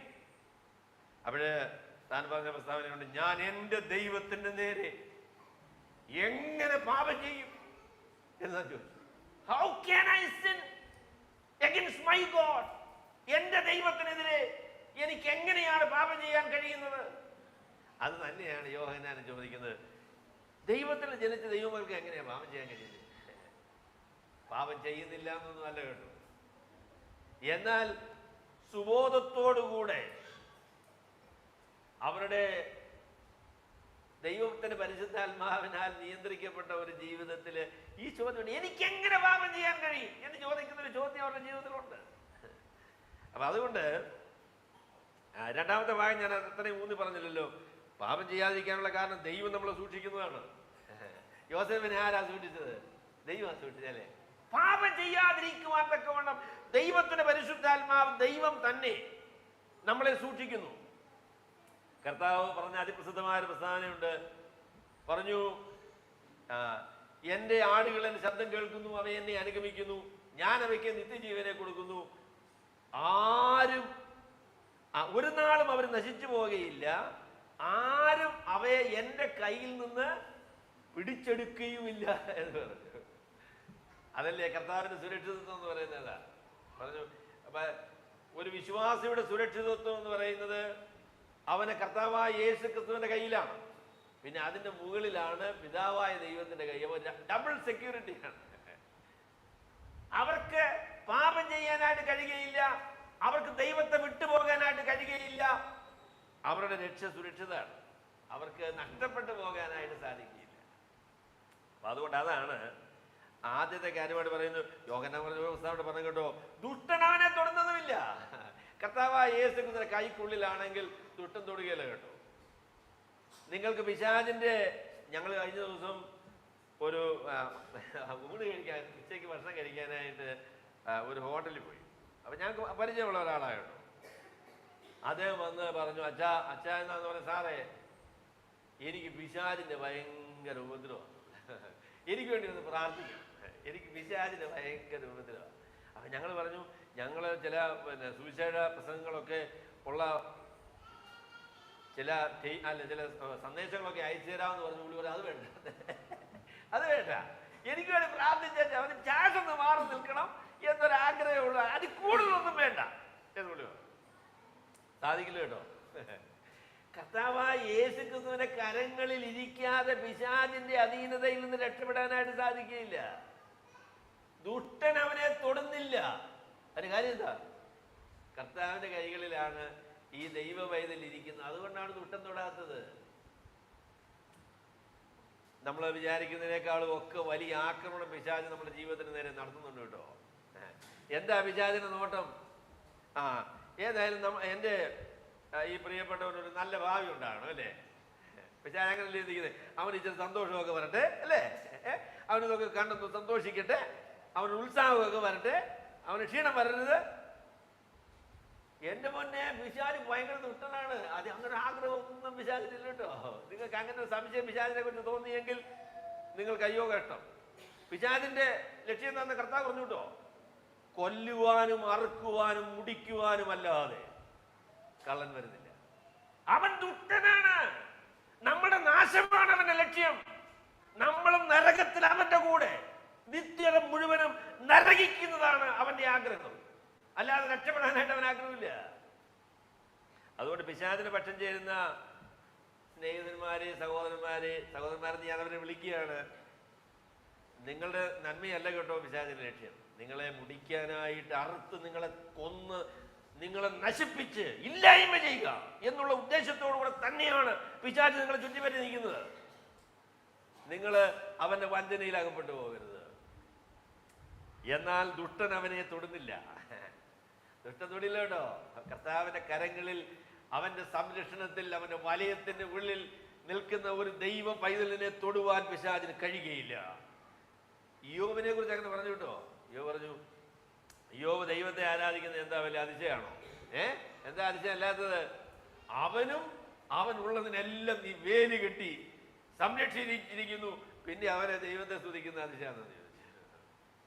അപ്പം വേലിയൊക്കെ ഒന്ന് ഇളക്കി കൊടുത്തു, പിശാചിന് തൊടാൻ അനുവാദം കൊടുത്തു കേട്ടോ. ആ ദൈവം പ്രത്യേകമായിട്ട് കൊടുത്ത ഒരു അനുവാദം. എന്നാൽ ദൈവ പൈതലിനെ ഉള്ള ദൈവത്തിന്റെ സംരക്ഷണം എന്ന് പറയുന്നത് പിശാചിന് തൊടാതെ വണ്ണം ദൈവം അവനെ കാത്തു പരിപാലിക്കുകയാണ്, അവനെ സൂക്ഷിക്കുകയാണ്. അതാണ് നമ്മളുടെ ആദ്യത്തെ അറിവ്. എന്താ അറിയുന്നത്? എനിക്ക് പാപത്തിൽ ജീവിക്കാനായിട്ട് സാധിക്കുകയില്ല, ഞാൻ രക്ഷിക്കപ്പെട്ടൊരു ദൈവത്തിന്റെ പൈതലാണ്, കർത്താവിന്റെ കരങ്ങളിലാണ് ഞാൻ ആയിരിക്കുന്നത്, പിശാചിൽ നിന്ന് തൊടുവാനായിട്ട് സാധിക്കില്ല. അതാണ് ഒരു ദൈവ പൈതലിന്റെ അറിവെന്ന് പറയുന്നത്. I M A child of God, ഞാൻ ദൈവത്തിന്റെ പൈതലാണ്. ഞാൻ പാപത്തിൽ ജീവിക്കുവാനായിട്ട് എനിക്ക് കഴിയുകയില്ല. കാരണം കർത്താവ് പാപത്തിൽ അകപ്പെടാതെ വണ്ണം എന്നെ സംരക്ഷിക്കുന്നു, പിശാചിനെ തൊടാതെ വണ്ണം അവന്റെ സംരക്ഷണത്തിന്റെ ഉള്ളിലാണ് ഞാൻ ആയിരിക്കുന്നത്. അതുകൊണ്ട് എനിക്ക് പാപത്തിൽ ജീവിക്കാനായിട്ട് സാധിക്കും. ഞാൻ അറിയുന്നു. അപ്പൊ ഈ അറിവാണ് ഒന്നാമത്തെ അറിവ്. ഈ അറിവില്ലാത്ത ആളുകൾ വിശ്വാസികളല്ല. ഐ നോ എന്ന് പറഞ്ഞിട്ട് നമ്മൾ അടുത്തതായിട്ട് പറയണം, എനിക്ക് പാപത്തിൽ ജീവിക്കാനായിട്ട് സാധിക്കുകയില്ല. അതിന് കാരണം കർത്താവിനെ സംരക്ഷിക്കുന്നു, ദൈവത്തിന്റെ പരിശുദ്ധാത്മാവിനിക്ക് ചുറ്റും വലയമായിരിക്കുന്നു, പിശാചിനെ തൊടുവാൻ കഴിയാതെ വേണം കർത്താവിന്റെ കരങ്ങളിലാണ് ഞാൻ എന്ന് പറയുന്ന ആ അറിവാണ് ദൈവവേദന്റെ ആദ്യത്തെ അറിവ്. രണ്ടാമത്തെ അറിവ് നാം അറിയുന്നു. എന്താ അറിയുന്നത്? രണ്ടാമത് എന്താ അറിയുന്നത്? നാം ദൈവത്തിൽ നിന്നുള്ളവർ എന്ന് നാം അറിയുന്നു, സർവ്വലോകവും ദുഷ്ടന്റെ അധീനതയിൽ കിടക്കുന്നു. സർവ്വലോകവും ദുഷ്ടന്റെ അധീനതയിൽ കിടക്കുന്നു, നാം ദൈവത്തിലുള്ളവർ എന്ന് നാം അറിയും. അപ്പൊ രണ്ടാമത്തെ അറിവ്, നാം ദൈവത്തിന്റെ വകയാണ് എന്നുള്ളത് കൊണ്ട് ലോകത്തിനും പിശാചിനും നമ്മളുടെ മേൽ അധികാരമില്ല എന്നുള്ള കാര്യം അറിയുന്നു എന്നാണ് രണ്ടാമത്തെ ദാനം പറയുന്നത്. ഞാൻ ദൈവപക്ഷത്ത് നിൽക്കുന്നതായ ഒരു വ്യക്തിയാണ്, ദൈവത്തിന്റെ ഭാഗത്താണ് ഞാൻ നിൽക്കുന്നത്. അതുകൊണ്ട് ഈ ലോകത്തിനും പിശാചിനും എൻ്റെ മേൽ കർത്തൃത്വം നടത്താനായിട്ട് സാധിക്കുകയില്ല. അതാണ് രണ്ടാമത്തെ അറിവ്. ആദ്യത്തെ അറിവിനോട് ഏതാണ്ട് അടുത്ത് നിൽക്കുന്നതായിരിക്കുന്ന അറിവാണ്, എന്നാൽ ചില വ്യത്യാസങ്ങൾ ഈ രണ്ടാമത്തെ കാര്യത്തിലുണ്ട്. അപ്പോഴേ പാപം ചെയ്യുന്നില്ല എന്ന് ആദ്യത്തെ വാക്യത്തിൽ പറഞ്ഞപ്പോൾ ഒരു പൊതുവായ പ്രസ്താവനയാണ്. എന്നാൽ രണ്ടാമത്തെ വാക്യത്തിൽ കർത്താവിനോടുകൂടെ ദൈവത്തോട് ചേർന്ന് നിൽക്കുന്നു എന്ന് പറഞ്ഞപ്പോൾ രണ്ട് പ്രത്യേക കാര്യങ്ങളോട് ബന്ധപ്പെടുത്തിയാണ് യോഹന്നാൻ അതിനെക്കുറിച്ച് പറയുന്നത്. ലോകവും പിശാചും ആ അധീനതയിൽ അകപ്പെടാതെ ഞാൻ കർത്താവിന്റെ ഭാഗത്ത് നിൽക്കുന്നു എന്നുള്ളതായിരിക്കുന്ന അറിവാണ് രണ്ടാമത്തെ അറിവ്. പ്രിയമുള്ളവരെ, ഞാൻ പറഞ്ഞ രണ്ട് കക്ഷികളെ ഉള്ളൂ കേട്ടോ, രണ്ട് പക്ഷമേ ഉള്ളൂ, രണ്ട് കക്ഷികളെ ഉള്ളൂ. ഒന്ന് ദൈവത്തിന്റെ പക്ഷം എന്ന് പറയുന്ന ഭാഗം, രണ്ടാമത്തത് പിശാചിന്റെ പക്ഷം എന്ന് പറയുന്ന ഭാഗം. അല്ലാതെ മൂന്നാമതൊരു പക്ഷമില്ല. ചില ആൾ വിചാരിക്കുന്നത് അങ്ങനെയാ, എനിക്ക് പിശാചിനെ വേണ്ട, ദൈവത്തെ വേണ്ട. അങ്ങനെയുള്ള ആൾക്കാരുണ്ട്, ഭയങ്കര കൂടിയ ആൾക്കാർ. ദൈവത്തെ വേണ്ട, പിശാചിനെ വേണ്ട എന്ന് പറഞ്ഞപ്പോൾ പിശാച് കയറി കെട്ടി അങ്ങ് പിടിച്ചു. എന്റെ കുഞ്ഞെ എനിക്ക് നിനക്ക് നിന്നോട് എനിക്ക് എന്തോ ഇഷ്ടമാണ്. പിശാച് ഉണ്ടെന്നും ദൈവം ഉണ്ടെന്നും ഒന്നും അംഗീകരിക്കേണ്ട കാര്യമില്ല പിശാചിന്റെ കൂടെ നിൽക്കാനായിട്ട്. പിശാചിനെ എന്ത് വിശ്വസിക്കുന്നു എന്നുള്ളതൊന്നും ഒരു പ്രശ്നവുമല്ല. അതിന്റെ കൂടെ നിന്നേച്ചാൽ മതി. അതിനെക്കുറിച്ച് C.S. ലൂയിസ് എന്ന് പറയുന്ന ദൈവഭക്തൻ പറഞ്ഞ പോലെ നരകത്തിലേക്ക് പോകുന്ന വഴി ഹൈവേ ആണ്. അങ്ങനെയല്ലേ കർത്താവ് പറഞ്ഞതല്ലേ? നരകത്തിലേക്ക് പോകുന്ന വഴി വളവുകളും തിരിവുകളും ഇല്ലാത്ത ഒരു നേർപാതയാണ്. അല്ലെങ്കിൽ നല്ല 5 ലൈനാന്ന് തോന്നുന്നു, അതോ 6 ലൈൻ ഉണ്ടോ എന്ന് എനിക്കറിയില്ല. അപ്പൊ അതിന് വിശദീകരണമായിട്ട് എന്താ പറഞ്ഞതറിയാമോ? അദ്ദേഹം പറഞ്ഞു, വളവോ തിരിവോ വല്ലോ ഉണ്ടെങ്കിൽ വളയോ തിരികയോ ചെയ്യുമ്പോൾ ഉണർന്നു പോയാൽ എന്തോ ചെയ്യുമെന്ന് ഇങ്ങനെ കൊണ്ടുപോകില്ലയോ? ചിന്തിക്കുകയോ ഉണരുകയോ ചെയ്താൽ അപകടമാകും. അല്ലെങ്കിൽ ഈ പിശാചിന്റെ കാറൻ ഇറങ്ങി ഓടും എന്ന് വിചാരിച്ച് പേടിച്ചിട്ട് ആരും അറിയാത്ത രീതിയിൽ സുഖമായിട്ട് കൊണ്ടുപോകും. നേരെ ചെന്ന് നരകത്തിലോട്ടങ്ങ് ചാടുക. എത്ര ഭയാനകമായ ഒരു സ്ഥിതിവിശേഷമാണ്. പോക്ക് സുഖമാണെന്ന് വിചാരിച്ച് അന്തസുഖമാണെന്ന് വിചാരിക്കരുത് കേട്ടോ. പോക്ക് സുഖമാണ് എന്ന് വിചാരിച്ച് അന്തം സുഖമാണെന്ന് വിചാരിക്കരുത്. ഇതിന്റെ അന്തം നാശകരമാകുന്നു. ഞങ്ങള് ശ്രീലങ്കയിൽ പോയപ്പോൾ ഒരു സഹോദരനെ കണ്ടു. അദ്ദേഹത്തിന് നടക്കാനും ഒന്നും വയ്യ. അദ്ദേഹത്തിന് നടക്കാനും വയ്യ, ഇരിക്കാനും ബുദ്ധിമുട്ടാണ്. രണ്ട് കൈ ഇടുന്ന സാധനം, അതിന്റെ പേരെന്ത് പറയുന്നത്? എന്തായിക്കോട്ടെ, അതൊക്കെ ഇട്ട് ഇങ്ങനെ കുത്തി അദ്ദേഹം വരുന്നത്. ചോദിച്ചു എന്ത് പറ്റിയെന്ന് ചോദിച്ചു. ഉടനെ പറഞ്ഞു, എൻ്റെ സാറേ എന്തോ പറയാനാ, ഞങ്ങളുടെ അവിടെ ഒരു പാലം പണിതുകൊണ്ടിരിക്കുമായിരുന്നു. പാലത്തിന്റെ ഒരു പകുതി വരെ നല്ല സുഖമായിട്ട് പണിത് തീർത്തിട്ടു, പക്ഷെ ബാക്കി ഭാഗം പണിതിട്ടില്ലെന്നുള്ള കാര്യം അറിയത്തില്ലായിരുന്നു. ഇത് ആ നാട്ടുകാരൻ, ആ സ്ഥലത്തുള്ള ആളല്ല, വേറെ ഒരു സ്ഥലത്തുനിന്ന് ഇദ്ദേഹം വരികയാണ്. നല്ല സ്പീഡില് വന്നു പകുതി വന്നപ്പോ സാധനം പോയി. എന്റെ പൊന്നെ, ഒരൊറ്റ പോക്കില്ലയോ. താഴോട്ട് ചെന്ന് പുള്ളി പറഞ്ഞു, ഈ പാലം പണിയാനായിട്ട് ഇങ്ങനെ തൂണുകളൊക്കെ ഉണ്ടാക്കി വെച്ച കമ്പിയൊക്കെ അങ്ങനെ കളന്നു നിൽക്കുക, അതിന്റെ മണ്ടയ്ക്കോട്ടാണ് ചെന്ന് വീണു. ബൈക്ക് ആകെപ്പാടെ ദൈവത്തിന്റെ മഹാകാരണം കൊണ്ടാ ചാകാൻ ചെന്ന് കേട്ടു. മറിഞ്ഞടിച്ച് വീണ് ഇപ്പൊ കുറെ നാളുകളായി. ഇപ്പോഴും അദ്ദേഹത്തിന്, ഈ അടുത്ത കാലങ്ങളിൽ ഞാൻ ശ്രീലങ്കയിലോട്ട് പോയിട്ടില്ല, അത് ആകെ തകർന്ന് തരിപ്പണായി. That is a picture of how you get into hell. നരകത്തിലേക്ക് വീഴുന്നതിനൊരു ചിത്രം അത് കേട്ടോ. നല്ല സുഗമമാണെന്ന് വിചാരിച്ചാ പോന്നേ. അവിടെ ചെന്ന് കഴിഞ്ഞപ്പോഴാണ് പിന്നെ ബാക്കിയൊന്നും ഇല്ലാന്നുള്ള കാര്യം മനസ്സിലായത്. അത്ര ഭയാനകമായിരിക്കുന്ന ഒരു സ്ഥിതിവിശേഷം. അപ്പോഴേ നമ്മൾ അറിയുന്ന കാര്യം എന്ന് പറയുന്നത്, ഞാൻ ദൈവത്തിന്റെ പക്ഷത്ത് നിൽക്കുന്നയാളാണ്, പിശാചിനും ലോകത്തിനും എൻ്റെ മേൽ അവകാശം ഇല്ല എന്നുള്ള കാര്യം ഞാൻ അറിയുന്നു. ഞാൻ ദൈവത്തിന്റെ പക്ഷത്ത് നിൽക്കുന്നയാളാണ്, ദൈവത്തിന്റെ വകയാണ്. അതുകൊണ്ട് ദുഷ്ടന്റെ അധീനതയിൽ കിടക്കുന്ന ഈ ലോകത്തിനും പിശാചിനും എൻ്റെ മേൽ കർത്തൃത്വമില്ല, അവകാശമില്ല എന്നുള്ള കാര്യം ഞാൻ അറിയും. പ്രിയമുള്ളവരെ, ഇത് വളരെ ബുദ്ധിമുട്ടുള്ളൊരു കാര്യമാണ് കേട്ടോ. എന്താന്ന് ചോദിച്ചാല്, നമ്മൾ ഈ ലോകത്തിലാണ് ജീവിക്കുന്നത്. ഈ ലോകത്തിലാണ് നമ്മൾ ജീവിക്കുന്നത്.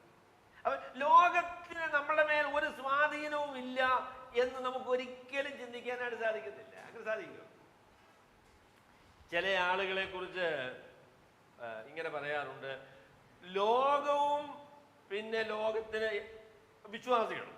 അപ്പൊ ലോകവും വിശ്വാസികളെയും തമ്മിൽ തിരിച്ചറിയാനുള്ള വഴിയായിട്ട് അവർ തിരഞ്ഞെടുത്തിരിക്കുന്നത് ലോകത്തിലുള്ള മനുഷ്യർ ചെയ്യുന്നതിനെല്ലാം വിരുദ്ധമായിട്ട് നമ്മൾ ചെയ്യും. അതാണ് ലോകത്തിന്റെ സ്വാധീനം കൂടാതെ ജീവിക്കാനുള്ള വഴി എന്താണെന്ന് ചോദിച്ചാൽ, ലോകക്കാർ ചെയ്യുന്നതിനെല്ലാം എതിരായിട്ട് നമ്മൾ ചെയ്യും. മുസ്ലിങ്ങൾ ചെയ്യുന്നത് വലത്തോട്ട് കൊടുക്കുക എന്ന് നമ്മൾ എന്ത് ചെയ്യണം? ഇടത്തോട്ട് കൊടുക്കണം. അവരാഭരണം വിടുക എന്ന് നമ്മൾ എന്ത് ചെയ്യണം? ആഭരണം വിടരുത്. അവരെ പിള്ളേരെ സ്കൂളിൽ വിടുക എന്ന് നമ്മൾ എന്ത് ചെയ്യണം? അത്രയുമുള്ള ഭക്തി നമുക്കില്ല അല്ലേ? അപ്പൊ ലോകത്തിലുള്ള ആൾക്കാർ എന്തോ ചെയ്യുന്നോ അതിനെതിരായിട്ട് ചെയ്യണം. ദൈവമേ, ഭയങ്കര ഭക്തന്മാരായ ആളുകൾ, എൻ്റെ അപ്പന്റെ കാലത്ത് ജീവിച്ചിരുന്ന ഭയങ്കര ഭക്തന്മാരായിരുന്ന ആളുകളാവട്ടോ, ലോകത്തിനെതിരെ നിൽക്കുക എന്നുള്ളതാണ്. അപ്പൊ പറഞ്ഞു, നിങ്ങൾ ചില പാട്ടുകൾ ചിലപ്പം പിന്നെ നമ്മുടെ സാമൂസഹോദരൻ അറിയാമായിരിക്കുന്നു. കോടതികൾ, ചിട്ടികൾ, ഷോടതികൾ, ഈ പറയുന്ന കാര്യങ്ങളൊന്നും ഞങ്ങൾക്ക് ഇല്ല എന്ന് പറഞ്ഞ സൈമസാറിന്റെ ഒരു പാട്ടുണ്ടോ? കോടതിയില്ല, പിന്നെ ചിട്ടി ചേരിയല്ല, ബാങ്കുകൾ, കോടതികൾ, ഷോടതികൾ ഒന്നുമില്ല. ഭയങ്കര ഭക്തിയായിരുന്നു. അപ്പം ബാങ്കിൽ പോകാൻ പറ്റത്തില്ല, കോടതിയിൽ പോകാൻ പറ്റുകയില്ല, ഇങ്ങനെയുള്ള പരിപാടികളൊന്നുമില്ല. പിന്നെ ഭക്തി കൂടിയ കാലത്തെ കുറിച്ച് എൻ്റെ അപ്പം പറഞ്ഞ് ഞാൻ കേട്ടിട്ടുണ്ട്. അപ്പം അന്നൊക്കെ ഈ ഓല മേഞ്ഞ വീടുകളായിരുന്നു, ഓല മേഞ്ഞ വീടുകൾ.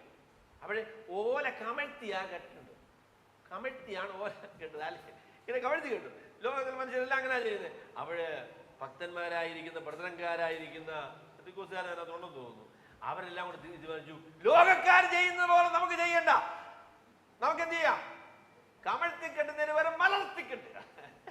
മലർത്തിയാൽ കെട്ടിയ വീട്ടിലോട്ട് ഇറങ്ങിയപ്പോൾ ഒരു മഴ മുഴുവൻ, ഒരു തുള്ളി വെള്ളം പോലും വെളിയിൽ പോയി, എല്ലാത്തോട്ട് എല്ലാം ഇങ്ങോട്ടേക്ക് പോകും. അപ്പൊ എന്റെ പ്രിയ സഹോദരങ്ങളെ ഞാൻ പറയാം, ലോകത്തെ വെറുക്കുക എന്ന് പറയുന്നത് ലോകക്കാര് ചെയ്യുന്നതിനെല്ലാം എതിരായിട്ട് ചെയ്യാന്നല്ല കേട്ടോ. അങ്ങനെയാണെങ്കിൽ പിന്നെ അപ്പസ്തലനായ പൗലോസ് പറഞ്ഞ പോലെ നാം ഈ ലോകം വിട്ടു പോകേണ്ടതായിട്ട് വരും. കോടതി പോകാം, ഇല്ലയോ? നമ്മുടെ അഡ്വക്കേറ്റ് സഹോദരനെ ചിരിക്കാൻ കഴിയുന്നില്ല, കാരണം എന്ന് ചോദിച്ചാൽ അദ്ദേഹത്തിന് മുഖം മൂടി ഉള്ളതുകൊണ്ട്. ഏതായാലും ശരി, കോടതി പോകുന്ന വിശ്വാസികൾക്കെതിരായിട്ട് കോടതിയിൽ പോകരുത് കേട്ടോ, അത് വേറെ കാര്യം. ഏതായാലും ശരി, കോടതിയും ബാങ്കും ഈ പറയുന്ന പരിപാടികളും ഒക്കെ ഇല്ലാതെ നമുക്ക് ജീവിക്കാൻ പറ്റുകയില്ല. അതിൽ തന്നെ ദോഷമുള്ളതായിരിക്കുന്ന ഒരു കാര്യവുമല്ല. ഈ ദേശത്തെ സമാധാനവും സാമ്പത്തിക നിലയും ഒക്കെ ക്രമീകരിക്കാനായിട്ട് ദൈവം തന്നെ അനുവദിച്ച് അനുഗ്രഹിച്ചതായിരിക്കുന്ന ക്രമീകരണങ്ങൾ തന്നെയാണ്. എന്നാൽ ലോകമെന്ന് പറയുന്നത് അത് ഒരു സംവിധാനമാണ്, ഒരു മനോഭാവമാണ്, ഒരു വിലയിരുത്തലാണ്, ഒരു മുൻഗണനയാണ്. അതാണ് ലോകം എന്ന് പറയുന്നത്. ലോകം എന്ന് പറയുന്നത് ഏത് നിലയിലാണ് ഈ ലോകത്തിലുള്ള ആളുകൾ കാര്യങ്ങളെ കാണുന്നത് എന്നുള്ളതാണ് അതിൽ ഏറ്റവും പ്രധാനപ്പെട്ട കാര്യം. ആളുകളുടെ ഈ ലോകത്തിലുള്ളതായിരിക്കുന്ന മനുഷ്യരെങ്ങനെയാണ് അവരുടെ പ്രാധാന്യവും അവരുടെ ഐശ്വര്യവും അവരുടെ സന്തോഷവും ഒക്കെ തീരുമാനിക്കുന്നത്? ലോകത്തിലുള്ള ആളുകൾ സന്തോഷം തീരുമാനിക്കുന്നത് രാവിലെ എഴുന്നേറ്റ് ബൈബിൾ വായിക്കുക, അല്ലേ? അങ്ങനല്ലയോ സഹോദരാ? രാവിലെ എഴുന്നേറ്റിട്ട് പിണറായി വിജയൻ എന്താ ചെയ്യുന്നത്? ക്വൈറ്റ് ടൈം എടുക്കുക രാവിലെ. അത് പുള്ളിക്ക് ബൈബിളും വേണ്ട, ബൈബിളും വേണ്ട, ഒന്നും വേണ്ട കേട്ടോ. ലോകത്തിലുള്ള മനുഷ്യര് അവരുടെ സുരക്ഷിതത്വവും അവരുടെ സന്തോഷവും എല്ലാം കണ്ടെത്തുന്നത് കാണുന്ന കാര്യങ്ങളിലാണ്, ഭൗതികമായ നന്മകളിലാണ്, ബാഹ്യമായ പ്രൗഢിയിലാണ്, ഈ ലോകത്തിൻ്റെതായിരിക്കുന്ന അധികാരങ്ങളിലും സമ്പത്തിലുമാണ്. അതിൽ എല്ലാമാണ് മനുഷ്യര് അവരുടെ ധൈര്യവും അവരുടെ സന്തോഷവും കണ്ടെത്തുന്നത്. അപ്പോൾ ലോകക്കാരല്ല എന്ന് പറഞ്ഞാൽ എന്താണ് ഇതിൻ്റെ അർത്ഥം? ഈ ലോകത്തിലുള്ള മനുഷ്യരുടെ കാഴ്ചപ്പാട്, അവർ കാര്യങ്ങളെ വിലയിരുത്തുന്ന രീതിയിലല്ല ഞങ്ങൾ കാര്യങ്ങളെ കാണുന്നത്. ആ നിലയിലല്ല ഞങ്ങളുടെ പ്രാധാന്യം നിർണ്ണയിക്കുന്നത്. ആ നിലയിലല്ല ഞങ്ങളുടെ മൂല്യങ്ങൾ ഞങ്ങൾ കണ്ടെത്തുന്നത്. ഭാഗ്യമായ സൗന്ദര്യത്തിൻ്റെയും വിദ്യാഭ്യാസത്തിൻ്റെയും പണത്തിൻ്റെയും പ്രതാപത്തിൻ്റെയും ഒന്നും അടിസ്ഥാനത്തിലല്ല ഒരു വ്യക്തിയുടെ പ്രാധാന്യം ഞങ്ങൾ നിർണ്ണയിക്കുന്നത്. ചിലപ്പോൾ നമ്മളും അങ്ങനെ ചെയ്യുന്നുണ്ടല്ലേ? അത് പ്രശ്നമാണ്, അത് പ്രശ്നം. അതാണ് ഈ ലോകമയത്വം എന്ന് പറയുന്നത്. ലോകത്തിന്റെ വിലയിരുത്തലുകൾ അനുസരിച്ച് നമ്മളും കാര്യങ്ങളെ വിലയിരുത്തുവാൻ തീരുമാനിക്കുമ്പോൾ, നമ്മുടെ പ്രാധാന്യങ്ങൾ ലോകത്തിന്റെ പ്രാധാന്യങ്ങൾ പോലെ ആയിത്തീരുമ്പോൾ, നമ്മുടെ സന്തോഷങ്ങൾ ഈ ലോകത്തുള്ള മനുഷ്യർ സന്തോഷം കണ്ടെത്തുന്നത് പോലെ തന്നെ നാം കണ്ടെത്തുമ്പോൾ, അതിനെയാണ് നമ്മൾ ലോകമയത്വം എന്ന് പറയുന്നത്. എന്റെ പ്രിയമുള്ളവരെ, ഞാൻ പറയാം, നിരന്തരമായിരിക്കുന്ന ഒരു യുദ്ധമാകണം. ഞാൻ ഇന്നലെ ലോകമയത്വം ഇല്ലാത്ത ഒരാളായിരുന്നു. അതുകൊണ്ട് ഞാൻ ഇന്നെന്തുവാ ലോകമയത്വമില്ല, നാളെയോ എനിക്കില്ല, അങ്ങനെ പറ്റില്ല. നമ്മുടെ ജീവിതത്തിൽ നിരന്തരമായിട്ട് ഈ പരീക്ഷകൾ നിലനിൽക്കുന്നുണ്ട്. നമ്മുടെ ജീവിതത്തിൽ ഈ മൂല്യങ്ങൾക്ക് നേരെയുള്ള വെല്ലുവിളി നിരന്തരമായിട്ട് നടന്നുകൊണ്ടിരിക്കുകയാണ്. അപ്പൊ അതുകൊണ്ട് ദൈവത്തിന്റെ വചനപ്രകാരം, ദൈവത്തിന്റെ പരിശുദ്ധാത്മാവിനാൽ, ദൈവഹിതപ്രകാരം നമ്മുടെ പ്രാധാന്യങ്ങളെ, മൂല്യങ്ങളെ, സന്തോഷങ്ങളെ അതൊക്കെ കണ്ടെത്താനായിട്ട് നമുക്ക് സാധിക്കും. അപ്പൊ അതാണ് ലോകത്തിനെതിരെയുള്ള നിലപാട് എന്ന് പറയുന്നത്. ഈ ലോകത്തിന് അനുരൂപമാകാതെ നന്മയും പ്രസാദവും പൂർണ്ണതയുമുള്ള ദൈവഹിതം ഇന്നത് തിരിച്ചറിയേണ്ടതിന് മനസ്സ് പുതുക്കി രൂപാന്തരപ്പെടുക. നമ്മുടെ മനസ്സ് പുതുക്കണം. ദൈവികമായിരിക്കുന്ന മൂല്യങ്ങൾ അനുസരിച്ച്, ദൈവിക കാഴ്ചപ്പാടനുസരിച്ച് കാര്യങ്ങളെ വിലയിരുത്തുവാൻ, ആളുകളെ കാണുവാൻ, നിത്യതയെ വീക്ഷിക്കുവാൻ നമുക്ക് സാധിക്കുമ്പോൾ നമ്മൾ കർത്താവിന്റെ മനസ്സുള്ള ആളുകളാണ്, ലോകപ്രകാരമുള്ള ആളുകളാണ്. ഈ ലോകം മുഴുവൻ ദുഷ്ടന്റെ അധീനതയിലാകണം. ദൈവത്തിന് സർവാധികാരം ലോകത്തിന് മേലുണ്ട് എന്നുള്ളത് ശരിയാണ്. എന്നാൽ ഇന്ന് വർത്തമാനകാല ലോകം പിശാചിന്റെ അധീനതയിൽ കിടക്കുകയാണ്. പിശാചിന്റെ ആശയങ്ങളും താല്പര്യങ്ങളും പ്രവർത്തനങ്ങളുമാണ് ഇന്ന് ലോകത്തിൽ നമ്മൾ കാണുന്നത്. ഇതിന് ദൈവദിവസം അവസാനം വരുത്തും എന്ന് നമുക്കറിയാം. എന്നാൽ വർത്തമാനകാല ലോകം ദുഷ്ടന്റെ അധീനതയിലാണ് കിടക്കുന്നത്. അവിടെ ഈ അറിവാണ് നമുക്കുള്ളത്. നമ്മുടെ രണ്ടാമത്തെ അറിവ് എന്താണ്? രണ്ടാമത്തെ അറിവ്, നാം ദൈവത്തിന്റെ പക്ഷത്ത് നിൽക്കുന്ന ആളുകളാണ്. അതുകൊണ്ട് ലോകത്തെയും പിശാചിനെയും നമ്മൾ അതിനോട് വേർപെട്ടാണ് ജീവിക്കുന്നത്, അല്ലെങ്കിൽ അതിന്റെ അധീനതയിലല്ല നമ്മളായിരിക്കുന്നത് എന്നുള്ളതാണ് രണ്ടാമത്തെ അറിവ്. ഞാൻ അറിയുന്നു, I am not of this world. ഈ ലോകപ്രകാരമുള്ള ഒരാളല്ല ഞാൻ. എന്റെ അതിനെക്കുറിച്ച് പാട്ടുകാരൻ പറയുന്ന പോലെ, I am just a passing through. This world is not my home. ഈ ലോകം എൻ്റെ ഭവനമല്ല, എൻ്റെ വീടല്ല. ഞാൻ ഇതിൽ കൂടെ നടന്നു പോകുന്ന ഒരു വഴിയാത്രക്കാരൻ മാത്രമാണ്. My treasures are laid somewhere beyond the blue. എൻ്റെ യഥാർത്ഥമായ നിക്ഷേപം സ്വർഗത്തിലാണ് എന്നാണ് ദൈവമക്കൾ പറയുന്നത്. പണ്ടൊക്കെയുള്ള ഭക്തന്മാരെ പറയുമ്പോൾ അതിന് കുറച്ചുകൂടെ അർത്ഥമുണ്ടായിരുന്നു കേട്ടോ. അവർക്ക് ലോകത്തിലൊന്നും ഇല്ലാത്തത് കൊണ്ട് അവർ പറയും ഞങ്ങളുടെ നിക്ഷേപം എല്ലാം സ്വർഗത്തിലാണ്. ശരിയായിരുന്നു കേട്ടോ. ഈ ലോകത്തിൽ നിക്ഷേപമുള്ളത് കൊണ്ട് കുഴപ്പമൊന്നുമില്ല കേട്ടോ, അതിനകത്ത് കുഴപ്പമൊന്നുമില്ല. പക്ഷേ അത് നിക്ഷേപമായി കാണുന്നതന്നേ ഉള്ളൂ. നമ്മൾ യഥാർത്ഥമായിരിക്കുന്ന നിക്ഷേപം സ്വർഗത്തിൽ തന്നെ സൂക്ഷിച്ചു കൊള്ളുവാൻ നമുക്ക് ആവശ്യമായിരുന്നു. പുഴുവും തുരുമ്പെടുക്കാതെയും കള്ളന്മാർ തുറന്നു മോഷ്ടിക്കാതെയും ഇരിക്കുന്ന സ്വർഗത്തിൽ തന്നെ നിങ്ങൾ നിക്ഷേപം സ്വരൂപിച്ചു കൊള്ളുക. അപ്പം ആ ഒരു കാഴ്ചപ്പാടാണ് ദൈവമക്കൾക്ക് ആവശ്യമായിരിക്കുന്നത്. അതാണ് ഞാൻ അറിയുന്ന കാര്യം. ഞാൻ ഈ ലോകക്കാരനല്ല, ഞാൻ ദൈവത്തിന്റെ വകയാണ്. ഞാൻ ഈ ലോകത്തിന് സ്വാധീനങ്ങൾക്കും പിശാചിന്റെ സ്വാധീനങ്ങൾക്കും അടിമപ്പെടുകയില്ല. എൻ്റെ കാഴ്ചപ്പാട് വ്യത്യാസമാണ്. ഞാൻ കർത്താവിന്റെ പൈതലാണ് എന്നുള്ളതായിരിക്കുന്ന അറിവാണ് രണ്ടാമത്തെ അറിവ് എന്ന് പറയുന്നത്. ആദ്യത്തെ അറിവ് പാപത്തിൽ ജീവിക്കുകയില്ല എന്നുള്ള അറിവാണ്. രണ്ടാമത്തെ അറിവ് ഞാൻ ദൈവത്തിന്റെ വകയാണ്, ലോകപ്രകാരം ജീവിക്കുന്നയാളല്ല എന്നുള്ളതായിരിക്കുന്ന അറിവാണ്. മൂന്നാമത്തെ അറിവ് എന്ന് പറയുന്നത് ദൈവപുത്രൻ വന്നു എന്നും സത്യദൈവത്തെ അറിയുവാൻ നമുക്ക് വിവേകം തന്നു എന്നും നാം അറിയുന്നു. നാം സത്യദൈവത്തിൽ അവന്റെ പുത്രനായ യേശു ക്രിസ്തുവിൽ തന്നെ ആകുന്നു. അവൻ സത്യദൈവവും നിത്യജീവനുമാണ്. അപ്പൊ മൂന്നാമത്തെ അറിവ്, ഇത് സമയപരമായി പറയുകയാണെങ്കിൽ ഇതാണ് ആദ്യത്തെ അറിവ് കേട്ടോ. ഇതിന് ശേഷമാണ് മറ്ററിവുകൾ വരുന്നത്. ആദ്യത്തെ അറിവ്, മൂന്നാമത്തേത് എന്ന് യോഹന്നാൻ പറയുന്നത് സമയബന്ധിതമായിട്ടല്ല സംസാരിക്കുന്നത് എന്നുള്ളത് കൊണ്ടാണ് അങ്ങനെ പറയുന്നത്. ആ അറിവെന്ന് പറയുന്നത് ദൈവപുത്രൻ വന്നു എന്ന് നാം അറിയും. അത് മാത്രമല്ല കേട്ടോ, അതിനോട് ചേർത്തുള്ളതായിരിക്കുന്ന കാര്യങ്ങളെല്ലാം അറിവിന്റെ ഭാഗമാണ്. ദൈവപുത്രൻ കർത്താവായ യേശു ക്രിസ്തു ഈ ലോകത്തിലേക്ക് എന്നെ അന്വേഷിച്ച് വന്നു എന്നുള്ള കാര്യം അറിയുന്നതാണ് ഏറ്റവും വലിയ അറിവ്. ദൈവപുത്രനായിരിക്കുന്ന കർത്താവായ യേശു ക്രിസ്തു ഒരു മനുഷ്യനായിട്ട് ഈ ലോകത്തിലേക്ക് വന്നു. അല്ലെങ്കിൽ അപ്പോസ്തലനായ പൗലോസിന്റെ ഭാഷയിൽ പറയുകയാണ് എങ്കിൽ, ക്രിസ്തുയേശു പാപികളെ രക്ഷിപ്പാൻ ലോകത്തിൽ വന്നു. ക്രിസ്തുയേശു പാപികളെ രക്ഷിപ്പാൻ ലോകത്തിൽ വന്നു. ആ പാപികളിൽ ഞാൻ ഒന്നാമൻ. അതാണ് ഈ അറിവിന്റെ ഉള്ളടക്കമായിട്ട് അദ്ദേഹം പറയുന്നത്. കർത്താവായ യേശു ക്രിസ്തു എന്നെ രക്ഷിക്കാനായിട്ട് ദൈവം മനുഷ്യനായിട്ട് ഈ ലോകത്തിലേക്ക് വന്നു. ആ ആശയത്തെ യോഹന്നാന്റെ സുവിശേഷത്തിലുള്ള അവിശ്വാസികൾ അല്ലെങ്കിൽ ദുരുപദേശക്കാരായ ആളുകൾ അതിനെ ചോദ്യം ചെയ്തിട്ടുണ്ട്. അവര് കർത്താവായ യേശു ക്രിസ്തു ദൈവം മനുഷ്യനായി തീർന്ന, ദൈവവും മനുഷ്യനും ഒരേ സമയത്ത് പൂർണ്ണ ദൈവവും പൂർണ്ണ മനുഷ്യനുമായ വ്യക്തിയാണ് കർത്താവായ യേശു ക്രിസ്തു എന്നുള്ള കാര്യത്തെ ചോദ്യം ചെയ്ത ആളുകളാണ്. പക്ഷേ നമുക്കൊരു കാര്യം അറിയാം. ആ അറിവ് ദൈവപുത്രൻ വന്നു എന്നും സത്യദൈവത്തെ അറിയുവാൻ നമുക്ക് വിവേകം തന്നു എന്നും നാം അറിയുന്നു. കർത്താവായ യേശു ക്രിസ്തു വന്നതുകൊണ്ട് ഉള്ള ഏറ്റവും വലിയ അനുഗ്രഹത്തെ നമുക്ക് രണ്ട് പ്രസ്താവനകളായിട്ട് പറയാൻ കിട്ടും. യേശു ക്രിസ്തു വന്നതിന്റെ ഉദ്ദേശ്യം രണ്ട് തലങ്ങളിൽ പറയാം. ഒന്ന്, ദൈവം ആരാണ് എന്നുള്ള കാര്യം നമ്മളെ ബോധ്യപ്പെടുത്തുക. ആരാണ് ദൈവം? രണ്ട്, ഈ ദൈവവുമായുള്ള ബന്ധം സ്ഥാപിച്ചു തരും. ഈ രണ്ട് കാര്യങ്ങളാണ് കർത്താവിന്റെ വരവിന്റെ ഉദ്ദേശ്യമായിട്ട് പറയാൻ സാധിക്കും. കർത്താവായ യേശു ക്രിസ്തു ഈ ലോകത്തിലേക്ക് വന്നത് ദൈവത്തെ നമുക്ക് പരിചയപ്പെടുത്തി തരാനായിട്ടാണ്. ദൈവം ആരാണ് എന്നുള്ള കാര്യം മനസ്സിലാക്കാനായിട്ടാണ്.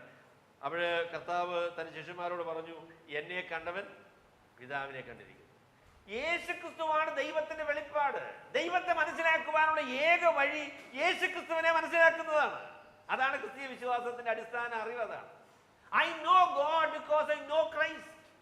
യേശുക്രിസ്തുവിനെ എനിക്കറിയാം, അതുകൊണ്ട് ദൈവത്തെ എനിക്കറിയാം. അല്ലാതെ ദൈവത്തെ അറിയാനായിട്ട് ഒരു മാർഗവുമില്ല കേട്ടോ. ദൈവത്തെ അറിയുന്നത് മനുഷ്യന്റെ തത്വശാസ്ത്രങ്ങളും അന്വേഷണങ്ങളും അവന്റെ ബുദ്ധിയും ഒന്നും ഉദ്ദേശിച്ചല്ല. ഈ പ്രസ്താവന നിങ്ങൾ കേട്ട് കാണുമായിരിക്കും അല്ലേ? എൻ്റെ ബുദ്ധി കൊണ്ട് ഞാൻ അറിയുന്ന ദൈവം എന്നേക്കാൾ ചെറുതാണ്. എൻ്റെ ബുദ്ധി കൊണ്ട് ഞാൻ അറിയുന്ന ദൈവം എന്നേക്കാൾ ചെറുതാണല്ലേ? എൻ്റെ ബുദ്ധിയിൽ ഒതുങ്ങുന്ന ദൈവമല്ലേ ഞാൻ അറിയുന്ന ദൈവം. അപ്പൊ അതുകൊണ്ട് ആ ദൈവം എന്നേക്കാൾ ചെറുതാണ്.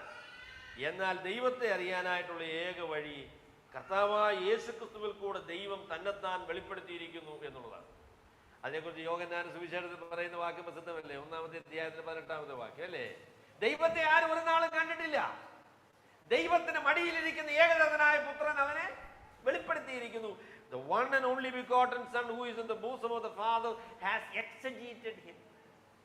അവനെ വിശദീകരിച്ചിരിക്കുന്നു, അവനെ വെളിപ്പെടുത്തിയിരിക്കുന്നു, അവനെ നമുക്ക് മനസ്സിലാക്കി തന്നിരിക്കുന്നു, അതിന്റെ വിശദാംശങ്ങൾ നമുക്ക് ബോധ്യപ്പെടുത്തി തന്നിരിക്കുന്നു എന്നൊക്കെയാണ് ആ വാക്കിന്റെ അർത്ഥം.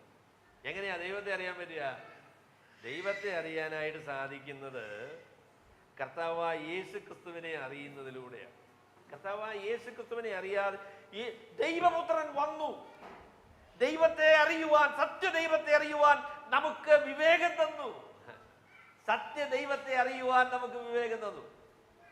പ്രിയമുള്ളവരെ, ഞാൻ പറയട്ടെ, ഏറ്റവും ശ്രേഷ്ഠമായ, ഏറ്റവും പ്രാധാന്യമുള്ള, ഏറ്റവും അടിസ്ഥാനപരമായിരിക്കുന്ന അറിവ് ദൈവത്തെ അറിയുന്ന അറിവാണ്.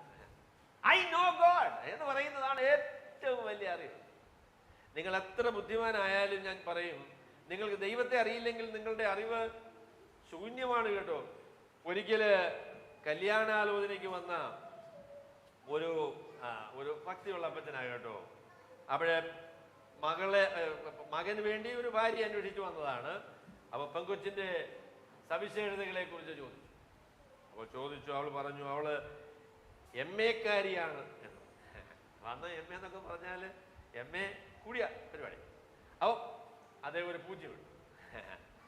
എന്നിട്ട് പറഞ്ഞു അദ്ദേഹം നന്നായി പാചകം ചെയ്യാനായിട്ട് കഴിവുള്ളയാൾ. വേറെ ഒരു പൂജ്യം കൂടെ. പിന്നെ വേറെ മനുഷ്യരുടെ ഇടപാടുകളൊക്കെ അവള് സമൃദ്ധിയായിട്ടാണ്, വേറൊരു പൂജ്യം കൂടെ. പിന്നെ അവസാനമായി ഇദ്ദേഹം പറഞ്ഞു ഇദ്ദേഹം കർത്താവായ യേശുക്രിസ്തുവിനെ അറിയാവുന്ന ഒരാളാണ്. വളരെ ഇടത്തൊരു ഒന്ന്. നമ്മുടെ ജീവിതത്തിലുള്ള എല്ലാ അറിവുകൾക്കും അർത്ഥം വരുത്തുന്നത് ദൈവത്തെ കുറിച്ചുള്ള അറിവാണ്. ദൈവത്തെ എനിക്ക് അറിയാമെന്ന് പറഞ്ഞപ്പോൾ ഈ പൂജ്യങ്ങൾക്കെല്ലാം വിലയായിട്ടുണ്ട്.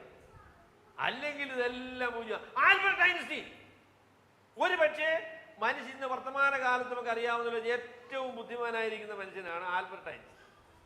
പിന്നെ അതിന് ശേഷം വന്ന് കൂടിയ ആളാന്ന് പറയുന്നത് സ്റ്റീഫൻ ഹോക്കിൻസ് എന്ന് പറയുന്ന ആൾ കൂടിയ ആളാണ്. പക്ഷെങ്കിൽ എല്ലാം പൂജ്യമാണ്, ഒന്നില്ല. ഈ ഒന്ന് വരുന്നത് ദൈവത്തെ അറിയാം എന്ന് പറയുന്ന I know God, I know him. ഞാൻ ദൈവത്തെ അറിയുന്നു. എങ്ങനെയാ അറിയുന്നത്? കർത്താവായ യേശുക്രിസ്തു സ്വർഗത്തിൽ നിന്ന് ദൈവ മനുഷ്യനായി ഈ ലോകത്തിലേക്ക് വന്നു. അവനെ ഞാൻ അറിയുന്നു. അതിലൂടെ എനിക്ക് ദൈവത്തെ അറിയാം. അതാണ് നമ്മളുടെ അറിവിന്റെ ഏറ്റവും വലിയ കാര്യം. നമുക്ക് ദൈവത്തെ അറിയാൻ കേട്ടോ. ഈ അറിവെന്ന് പറയുന്നത് യഥാർത്ഥം പറയുകയാണെങ്കിൽ ബുദ്ധിതലത്തിൽ ഒതുങ്ങി നിൽക്കുന്ന അറിവല്ല കേട്ടോ. ഇത് ബന്ധത്തെ കാണിക്കുന്നതായിരിക്കുന്ന അറിവാണ്. പഴയ നിയമത്തില് വിശേഷാൽ അറിവെന്ന് പറയുന്നത് ബന്ധമാണ്. നിങ്ങളെ ഉൽപ്പത്തി പുസ്തകം 3-ാമത്തെ അധ്യായത്തിന്റെ അല്ലേ, 3-ാമത്തെ അധ്യായമല്ലയോ, 3-ാമത്തെ അധ്യായത്തിന്റെ അത് 4-ാമത്തെ അധ്യായത്തിൽ 1-ാം വാക്യം, 4-ാമത്തെ അധ്യായത്തിൽ 1-ാം വാക്യം വായിച്ചാൽ പറയും ആദാം ഹൗവയെ അറിഞ്ഞു, പരിഗ്രഹിച്ചു എന്നാണ് മലയാളത്തിലെ. പരിഗ്രഹണം എന്ന് പറഞ്ഞാൽ എന്താ? സ്വീകരണം, പരിഗ്രഹണം, അറിവ് എന്നാണ്. ന്യൂ എന്നാണ് ഇംഗ്ലീഷ്, യാദ എന്നാണ് എബ്രായ. അറിഞ്ഞു എന്നാണ് അതിന്റെ. ആദാം ഹൗവയെ അറിഞ്ഞു. ഏറ്റവും അടുപ്പമുള്ള അറിവാണ് 4-ാമത്തെ അധ്യായത്തിൽ പറയുന്നതായിരിക്കുന്ന അറിവ്. അത് ബന്ധമാണ്. അറിവ് എന്ന് പറയുന്നത് ബുദ്ധിതലത്തിലുള്ളതായിരിക്കുന്ന അറിവ് മാത്രമല്ല, ആ അറിവ് നമ്മളെ ഒരു ബന്ധത്തിലേക്ക് കൊണ്ടുവരുമ്പോൾ ആ അറിവിനെയാണ് ബൈബിള് അറിവ് എന്ന് പറയുന്നത്. കർത്താവായ യേശുക്രിസ്തു എന്തിനാണ് ലോകത്തിലേക്ക് വന്നത്? ദൈവത്തെ നമുക്ക് മനസ്സിലാക്കി തരാനാണ്. അതാണ് ഒന്നാമത്തെ കാര്യം. രണ്ടാമത്തെ കാര്യം, ഈ ദൈവത്തോടുള്ള ബന്ധം സ്ഥാപിച്ചു തരാനായിട്ടാണ്. പാപിയായ മനുഷ്യന്, ദൈവത്തോടുള്ള ബന്ധം നഷ്ടപ്പെട്ടതായിരിക്കുന്ന ആളുകൾക്ക് ദൈവത്തോടുള്ള ബന്ധം പുനഃസ്ഥാപിക്കാനായിട്ട്, ദൈവവും മനുഷ്യനും തമ്മിലുള്ളതായിരിക്കുന്ന പ്രതിബന്ധമായിരിക്കുന്ന പാപത്തിന് പരിഹാരം വരുത്തുവാൻ കർത്താവായ യേശുക്രിസ്തു നമ്മളുടെ പാപങ്ങളെ ചുമന്നുകൊണ്ട് നമുക്ക് പകരക്കാരനായി കാൽവരിയിലെ കുരിശിൽ കൊല്ലപ്പെട്ടു. അവൻ മൂന്നാം നാൾ ഉയർത്തെഴുന്നേറ്റു. അങ്ങനെ മനുഷ്യർക്ക് ദൈവത്തോടുള്ള ബന്ധത്തിന് തടസ്സമായിരുന്ന പാപത്തിന് പരിഹാരം വന്നു. അങ്ങനെ ദൈവത്തോടുള്ള ബന്ധം യേശുക്രിസ്തു മുഖാന്തരം നമുക്ക് സാധ്യമായി തീർന്നു. അതാണ് കർത്താവിനെ അറിയുക എന്ന് പറഞ്ഞാൽ ഈ രണ്ട് അറിവാണ്. ദൈവത്തെ എനിക്കറിയാം, ആ ദൈവവുമായി എനിക്ക് യേശുക്രിസ്തുവിൽ കൂടെ ബന്ധമുണ്ട് എന്നാണ് അപ്പോസ്തലനായ യോഹന്നാൻ പറയുന്നത്. പ്രിയമുള്ളവരെ, ഞാൻ ചോദിക്കട്ടെ, നിങ്ങൾക്കറിയാമോ? I know. എന്താ നിങ്ങൾക്കറിയാവുന്നത്? യേശുക്രിസ്തുവിനെ എനിക്കറിയാം. യേശുക്രിസ്തുവിനെ എനിക്ക് രക്ഷകനായിട്ടറിയാം. യേശുക്രിസ്തുവിനെ എനിക്ക് കർത്താവായിട്ട് അറിയാം. യേശുക്രിസ്തുവിൽ കൂടെ ദൈവമകനായി തീർന്നിരിക്കുന്നു എന്നുള്ള അറിവ്, ഉറപ്പ് എനിക്കുണ്ട്. അതാണ് നമ്മളുടെ അറിവ്. ഐ നോ, എനിക്കറിയാം. ഞാനിത് എന്തിനാ എഴുതുന്നത് യോഹന്നാൻ ചോദിച്ചാലെന്ന് പറയും. അദ്ദേഹം പറയും, നിങ്ങൾക്ക് നിത്യജീവൻ ഉണ്ട് എന്ന് നിങ്ങൾ അറിയേണ്ടതിന് ഞാനിത് നിങ്ങൾക്ക് എഴുതിയിരിക്കുന്നു. നാം അറിയുന്നു ദൈവപുത്രൻ വന്നു, സത്യദൈവത്തെ അറിയുവാനുള്ള പരിജ്ഞാനം, വിവേകം അവൻ തന്നു. ഈ ദൈവത്തോടുള്ള ബന്ധം യേശുക്രിസ്തു മുഖാന്തരം അവൻ സ്ഥാപിച്ചു തന്നു. അവൻ നിത്യജീവനും സത്യദൈവവും നിത്യജീവനുമാകുന്നു. യേശുക്രിസ്തു മുഖാന്തരം നിത്യമായിരിക്കുന്ന ജീവൻ, ദൈവത്തോടുള്ള ബന്ധത്തിൽ യേശുക്രിസ്തുവിന്റെ ചെലവിൽ ഞാൻ സ്വീകരിച്ചിരിക്കുന്നു, പ്രാപിച്ചിരിക്കുന്നു. ഞാൻ അങ്ങനെ ദൈവത്തെ അറിയുന്നു എന്നുള്ളതാണ് നമ്മുടെ ജീവിതത്തിലെ ഏറ്റവും വലിയ. എനിക്ക് ചോദിക്കാനുള്ളത്, നമ്മളെല്ലാവരും ആ അറിവുണ്ട് എന്ന് അവകാശപ്പെടുന്ന ആളുകളാണ്. സത്യസന്ധമായിട്ട് അങ്ങനെ ഉണ്ടോ? പരിശോധിക്കണം കേട്ടോ. അല്ലെങ്കിൽ ഈ ക്രിസ്തീയ ജീവിതം നയിച്ചു എന്ന് പറയുന്നതിൽ യാതൊരു അർത്ഥവുമില്ല. ആചാരങ്ങളും അനുഷ്ഠാനങ്ങളും ബാഹ്യമായ കർമ്മങ്ങളും കൊണ്ട് രക്ഷപ്പെടുവാൻ കഴിയുകയില്ല.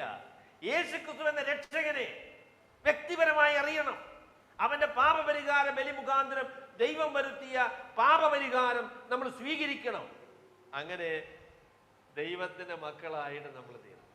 അതാണ് നമ്മളുടെ ജീവിതത്തിലെ ഏറ്റവും വലിയ സത്യ ദൈവത്തെ അറിയുക. അതിനോട് ചേർന്ന് അദ്ദേഹം പറയുന്ന പ്രസ്താവന പറഞ്ഞ് ഞാൻ അവസാനിപ്പിക്കുക. അദ്ദേഹം പറഞ്ഞു, കുഞ്ഞുങ്ങളെ വിഗ്രഹങ്ങളോടകന്ന് സൂക്ഷിച്ചുകൊള്ളു. കുഞ്ഞുങ്ങളെ വിഗ്രഹങ്ങളോടകന്ന് സൂക്ഷിച്ചുകൊള്ളു അല്ലേ? ഇതെല്ലാം പറഞ്ഞേച്ച് അവസാനം ഇങ്ങനെ പറഞ്ഞ എങ്ങനെയാ ഇത് തമ്മിൽ യോജിപ്പിക്കുന്നത് എങ്ങനെയാ അല്ലേ? അവൻ സത്യദൈവവും നിത്യജീവനുമാകും. കുഞ്ഞുങ്ങളെ വിഗ്രഹങ്ങളോടകന്ന് സൂക്ഷിച്ചുകൊള്ളു. ഇതെങ്ങനെയാ തമ്മിൽ ഒരുമിച്ച് പോകുന്നത്? ഒരുമിച്ച് പോകുന്നത് സത്യദൈവത്തെ കർത്താവായ യേശുക്രിസ്തുവിൽ കൂടെ മനസ്സിലാക്കി ഈ ദൈവവുമായുള്ള ബന്ധം നമ്മൾ സ്ഥാപിച്ചിരിക്കുന്ന സ്ഥിതിക്ക് ഇതിന്റെ സ്ഥാനത്ത് മറ്റൊന്നിനെയും പ്രതിഷ്ഠിക്കരുത് എന്നാണ് യോഹന്നാൻ പറയുന്നത്. വിഗ്രഹം എന്ന് പറയുന്നത് എന്താ ബെഞ്ചമിൻ സഹോദര? വിഗ്രഹം എന്ന് പറയുന്നത് കല്ലും മണ്ണും കൊണ്ട് ഇങ്ങനെ ഉണ്ടാക്കി നാക്ക് നീട്ടി ഇങ്ങനെ നിൽക്കുന്നതായിരിക്കുന്ന സാധനം അല്ലേ? അത് വിഗ്രഹമാണ്, അത് ഞാൻ സമ്മതിക്കുന്നു. എന്നാൽ നമ്മളുടെ ആരുടെയും ജീവിതത്തിൽ അങ്ങനെ ഒരു വിഗ്രഹമില്ല. നിങ്ങളുടെയൊക്കെ വീട്ടിൽ, എല്ലാവരുടെയും വീട്ടിൽ ഞാൻ വന്നിട്ടില്ല, എങ്കിലും ഞാൻ വന്നിട്ടുണ്ട്. അവിടെയൊന്നും ഞാൻ വിഗ്രഹം കണ്ടിട്ടില്ല. നിങ്ങളോട് എനിക്ക് ഭയങ്കര സന്തോഷമായി. വീട്ടിൽ വന്നപ്പോ ഒരു വിഗ്രഹവും ഇല്ല. എന്തോ നല്ല മനുഷ്യരായില്ലയോ? പക്ഷേ പ്രശ്നം എന്താന്ന് ചോദിച്ചാൽ, വീടിനകത്തില്ലെങ്കിലും ഹൃദയത്തിലുണ്ട്. അതാണ് പ്രശ്നം. വിഗ്രഹം എന്താണ്? കർത്താവായ യേശുക്രിസ്തുവിന് കൊടുക്കേണ്ട സ്ഥാനത്ത് വേറെ കാര്യങ്ങളെ പ്രതിഷ്ഠിച്ചിരിക്കുന്നു എന്നുള്ളതാണ് വിഗ്രഹം. കർത്താവ് ഇരിക്കേണ്ടതായിരിക്കുന്ന ക്യാമ്പസ് ക്രൂസൈഡുകാരുടെ സുവിശേഷം പറയുമ്പോൾ ഉള്ളൊരു ചിത്രമുണ്ട് കേട്ടോ. ഹൃദയത്തിന്റെ ത്രോൺ ഓഫ് യുവർ ഹാർട്ട്, ഹൃദയത്തിന്റെ സിംഹാസനം. അവിടെ ഒരു കസേരയൊക്കെ ഇങ്ങനെ പറഞ്ഞു വെച്ചിട്ടുണ്ട്. അതിൽ ആരായിരിക്കുന്നത് എന്നൊരു ചോദ്യം, നല്ല ചോദ്യം. ഹൃദയത്തിന്റെ സിംഹാസനത്തിൽ ആരായിരിക്കുന്നേ? യേശുക്രിസ്തു ഇല്ലയോ? എല്ലായ്പ്പോഴും ഇരിക്കുന്നുണ്ടോ? എല്ലാവരും ചിലപ്പോ കർത്താവിനോട് വരാൻ കൊണ്ട് മാറി നിൽക്കാൻ പറയല്ലേ. കർത്താവിനെ ആ കസേരനെ കൊണ്ട് മാറ്റി വെച്ച് വേറെ പല കാര്യങ്ങളെയും ആ സ്ഥാനത്ത് ഏറ്റവും പ്രിയപ്പെട്ടതായിട്ട്, എന്റെ ജീവിതത്തിന്റെ ലക്ഷ്യമായിട്ട്, എനിക്ക് സന്തോഷം പകരുന്ന വസ്തുതയായിട്ട് യേശു ക്രിസ്തുവിന് പകരം മറ്റാര് വന്നാലും അത് വിഗ്രഹമാണ്. ചിലപ്പോൾ ജോലി വിഗ്രഹമാകും കേട്ടോ. ചില സ്നേഹിതന്മാരോട് പറഞ്ഞിട്ടുണ്ട്, ഐ എം എ ഫാക്ടറി മാൻ. എൻ്റെ ജീവിതത്തിന്റെ എല്ലാ അർത്ഥവും കണ്ടെത്തുന്നത് എനിക്കുള്ളതായിരിക്കുന്ന ജോലിയിലാണ്. വിഗ്രഹമാണ്, വിഗ്രഹമാണ്. ഈ കസേര ഇരിക്കുന്നത് ജോലിയാണ്, കസേരയില്ല. മറ്റു ചിലരോട് പറഞ്ഞാൽ എന്താ കസേര ഇരിക്കുന്നത്? പണമാകട്ടോ. എന്തിനാ ജീവിക്കുന്നത്? കുറച്ച് കാശുണ്ടാക്കണം എന്നുള്ളതാണ് അവരുടെ ജീവിതത്തിന്റെ ലക്ഷ്യം. അപ്പോൾ സിംഹാസനത്തിൽ ആരായിരിക്കുന്നേ? പണമാണ് ഇരിക്കുന്നത്. അതാണ് വിഗ്രഹം. നിങ്ങളുടെ ജീവിതത്തിന് ലക്ഷ്യമായി, നിങ്ങളുടെ ജീവിതത്തിൽ സന്തോഷം പകരുന്നതായി, എനിക്കിത് കിട്ടിയാൽ മതി എന്ന് ചിന്തിക്കുന്ന കാര്യമായി നിങ്ങൾ വിചാരിക്കുന്ന കാര്യം യേശുക്രിസ്തു അല്ല മറ്റെന്തായാലും അത് വിഗ്രഹം.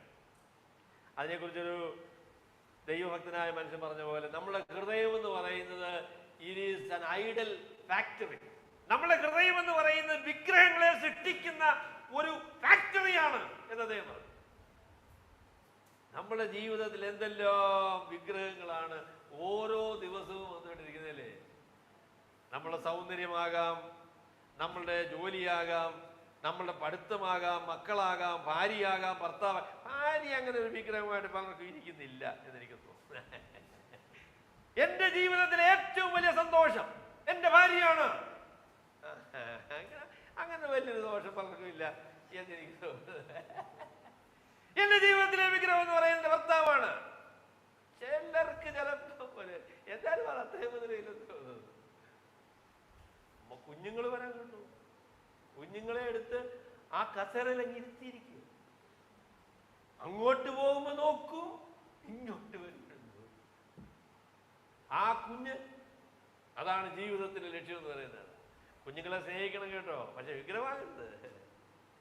അവരെ ദൈവകരങ്ങളിൽ ഏൽപ്പിക്കണം, അവർക്ക് നല്ല ഭാവി ഉണ്ടാകുവാൻ പ്രാർത്ഥിക്കണം. പക്ഷേ നമ്മളുടെ വിജയത്തിന്റെ അടയാളമായിട്ട് അവരുടെ വിജയം നമുക്ക് കാണാനായിട്ട് സാധിക്കുകയില്ല. നമ്മുടെ ജീവിതത്തിലെ വിജയം എന്ന് പറയുന്നത് നമ്മുടെ പിള്ളേര് IAS കാരാകാൻ പറ്റുമെങ്കിൽ നല്ല കാര്യമാണ്, അവരങ്ങനെ ആവട്ടെ. പക്ഷെ അതൊന്നുമല്ല ജീവിതത്തിന്റെ ലക്ഷ്യം എന്ന് പറയുന്നത്.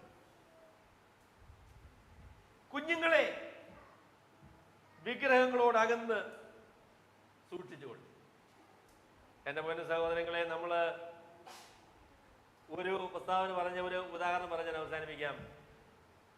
ദേവാലയം പണിയുന്നതിന് വേണ്ടി ബാബിലോണിലായിരുന്ന ഇസ്രയേൽ മക്കള് അവര് മടങ്ങി വന്നു. അവർ സെരുബാബേലിന്റെ നേതൃത്വത്തിൽ ദേവാലയം പണിതു. ദേവാലയത്തിലെ എല്ലാ കാര്യങ്ങളും എല്ലാം ശരിയാക്കി. അതിനുശേഷം കുറെ കാലം കഴിഞ്ഞ് നെഹമ്യാവ് വന്നപ്പോഴ് ഈ ദേവാലയത്തിലെ അതിൻ്റെ സ്റ്റോർ റൂം അതില് നോക്കിയപ്പം പിന്നെ നമ്മള് സൻബല്ലത്തും തോമിയാവും അവരുടെ സാമാനങ്ങളെല്ലാം വിട്ട് നിറച്ചു വെച്ചിരിക്കുക. അവിടെ ദേവാലയം പണിതത് എന്തിനാണ്? ദൈവാരാധനയ്ക്കായിട്ടാണ്. പക്ഷെങ്കിൽ കുറെ കാലം കഴിഞ്ഞ് നോക്കിയപ്പം ദേവാലയത്തിനകത്തെല്ലാം സൻബല്ലത്തും തോമിയാവിന്റെ സാധനം കയറി അതുകൊണ്ട് നിറച്ചു വെച്ചിരിക്കുക. എന്റെ പോലെ സഹോദരങ്ങളെ, ലോകമയത്വത്തെ കുറിച്ച് ഞാൻ പറഞ്ഞ പോലെ പറയാം, വിഗ്രഹങ്ങളുടെ കാര്യം അതുപോലെ തന്നെയാകട്ടെ. ഒരു കാലത്ത് ദൈവാരാധനയ്ക്കായി യേശുക്രിസ്തുവിനെ നമ്മുടെ ജീവിതത്തിന്റെ കേന്ദ്രമായി, നമ്മുടെ ജീവിതത്തിന്റെ ആ ത്രോണില് സിംഹാസനത്തിൽ യേശുക്രിസ്തുവാണ് ഇരുന്നത്. പക്ഷേ അദ്ദേഹത്തെ മാറ്റിയ ജീവൻ പല കാര്യങ്ങൾ അവിടെ വന്നു കഴിഞ്ഞു. അതിനുള്ള സാധ്യതയല്ല ഇപ്പോഴും വെല്ലുവിളികൾ നമ്മുടെ ജീവിതത്തിൽ നിരന്തരമായിട്ടുണ്ട്. അതുകൊണ്ടാണ് പറഞ്ഞത്, കുഞ്ഞുങ്ങളെ വിഗ്രഹങ്ങളോട് അകന്ന് സൂക്ഷിച്ചുകൊള്ളുകയും. കർത്താവായ യേശുക്രിസ്തു ദൈവപുത്രൻ, ദൈവം തന്നെ മനുഷ്യനായിട്ട് ഈ ലോകത്തിലേക്ക് വന്നു. ദൈവത്തെ മനസ്സിലാക്കുവാൻ, ദൈവത്തോടുള്ള ബന്ധം സ്ഥാപിക്കുവാൻ, ആ ബന്ധത്തിന്റെ അടിസ്ഥാനത്തിൽ നിത്യമായി ജീവൻ ലഭിക്കുവാൻ എനിക്ക് സംഗതിയായി. അത് ഞാൻ അറിയുന്നു. അതുകൊണ്ട് ആ സ്ഥാനത്ത് നിന്ന് കർത്താവിനെ മാറ്റി മറ്റൊന്നും പ്രതിഷ്ഠിക്കാനായിട്ട് ഞാൻ തീരുമാനിച്ചിട്ടില്ല. അതാണ് യോഹന്നാൻ പറയുന്നതായിരിക്കുന്നത്. യോഹന്നാൻ അറിയുന്ന ഈ 3 കാര്യങ്ങൾ നമ്മളുടെയും അറിവായിട്ട് നമുക്ക് പറയാൻ പറ്റുമോ? ഞാൻ അറിയുന്നു, ഞാൻ വീണ്ടും ജനിച്ച, ദൈവത്തിൽ ജനിച്ച ഒരു ദൈവ പൈതലാണ്, അതുകൊണ്ട് പാപത്തിൽ ജീവിക്കുവാൻ എനിക്ക് കഴിയുകയില്ല എന്ന് ഞാൻ അറിയുന്നു, അല്ലേ? രണ്ടാമത് പറയുന്നത്, ഞാൻ ഈ ലോകക്കാരനല്ല, ഞാൻ ദൈവത്തിന്റെ പക്ഷത്ത് നിൽക്കുന്നയാളാണ്, ലോകത്തിനും പിശാചിനും എന്റെ മേൽ യാതൊരു സ്വാധീനവുമില്ല, അത് ഞാൻ അറിയുന്നു. മൂന്നാമത് പറയും, ഞാൻ കർത്താവായ യേശു ക്രിസ്തുവിനെ രക്ഷകനായിട്ട്, കർത്താവായിട്ട്, ദൈവമായിട്ട് മനസ്സിലാക്കി അറിഞ്ഞ് ദൈവമായുള്ള ബന്ധം യേശു ക്രിസ്തു മുഖാന്തരം സ്ഥാപിച്ചിരിക്കുന്ന ഒരു വ്യക്തിയാണ്. അതുകൊണ്ട് ഇനി വിഗ്രഹങ്ങളെ അവിടെ പ്രതിഷ്ഠിക്കുന്ന പരിപാടിയില്ല, അത് ഞാൻ തീരുമാനിച്ചിരിക്കുന്നു. സ്വർഗത്തിലെ ദൈവം നമ്മളെ സഹായിക്കട്ടെ, സ്വർഗത്തിലെ ദൈവം നമ്മളെ അനുഗ്രഹിക്കട്ടെ. നമുക്കൊരു വാക്ക് പ്രാർത്ഥിച്ച് അവസാനിപ്പിക്കാം. ഞങ്ങളെ സ്നേഹിക്കുന്ന ഞങ്ങളുടെ വാഴ്ത്തപ്പെട്ട സ്വർഗസ്ഥ പിതാവേ, യോഹന്നാന്റെ ലേഖനത്തിലൂടെ ഒരു യാത്ര ചെയ്യുവാൻ ഞങ്ങളെ അവിടുന്ന് സഹായിച്ചല്ലോ, അതിനായിട്ട് നന്ദിയോടെ സ്തോത്രം. കർത്താവായ യേശു ക്രിസ്തു മുഖാന്തരം ദൈവത്തോടുള്ള ബന്ധം ഞങ്ങൾക്ക് നിത്യമായി നൽകിയിരിക്കുന്നു എന്നുള്ളത് ഓർത്ത് ഞങ്ങൾ നന്ദിയോടെ അങ്ങേ സ്തുതിക്കുന്നു. അത് ഞങ്ങളെ രൂപാന്തരപ്പെടുത്തുന്ന നിത്യമായ ബന്ധമാണ് എന്നുള്ളത് ഓർത്ത് ഞങ്ങൾ നന്ദിയോടെ അങ്ങേ സ്തുതിക്കുന്നു. അതുകൊണ്ട് യോഹന്നാൻ പറഞ്ഞതുപോലെ, കർത്താവെ, പാപത്തിൽ ജീവിക്കുവാൻ തുടരുവാൻ ഞങ്ങൾക്ക് കഴിയുകയില്ല എന്ന് ഞങ്ങൾ അറിയുന്നു. ഞങ്ങൾ ദൈവത്താൽ സംരക്ഷിക്കപ്പെട്ട ആളുകളാണ് എന്ന് ഞങ്ങൾ അറിയുന്നു. അതുപോലെ തന്നെ ഞങ്ങൾ ഈ ലോകക്കാരല്ല, കർത്താവിന് വകയാണ് എന്ന് ഞങ്ങൾ അറിയുന്നു. ഞങ്ങൾക്ക് നിത്യജീവനുണ്ട്. ഞങ്ങളുടെ കർത്താവായ യേശു ക്രിസ്തു മുഖാന്തരം ദൈവത്തെ ഞങ്ങൾ അറിയുന്നു, ദൈവമക്കളായി ഞങ്ങൾ തീർന്നിരിക്കുന്നു. അതുകൊണ്ട് വിഗ്രഹങ്ങളെ ഉപേക്ഷിച്ച് കർത്താവിൽ തന്നെ ഞങ്ങൾ ശരണപ്പെടുന്നു എന്ന് ഞങ്ങൾ പിന്നെയും ഏറ്റുപറയും. അവിടെ ഞങ്ങളെ അനുഗ്രഹിക്കുകയും സഹായിക്കുകയും ചെയ്യണമേ. പലവിധമായ വെല്ലുവിളികൾ ഉള്ള ഈ ലോകത്തിൽ കർത്താവിനോട് ചേർന്ന് നിൽക്കുവാൻ അവിടെ ഞങ്ങളെ പ്രാപ്തിപ്പെടുത്തണം എന്ന് ഞങ്ങൾ പ്രാർത്ഥിക്കുന്നു. കർത്താവായ യേശു ക്രിസ്തുവിന്റെ വിലയേറിയ നാമത്തിൽ.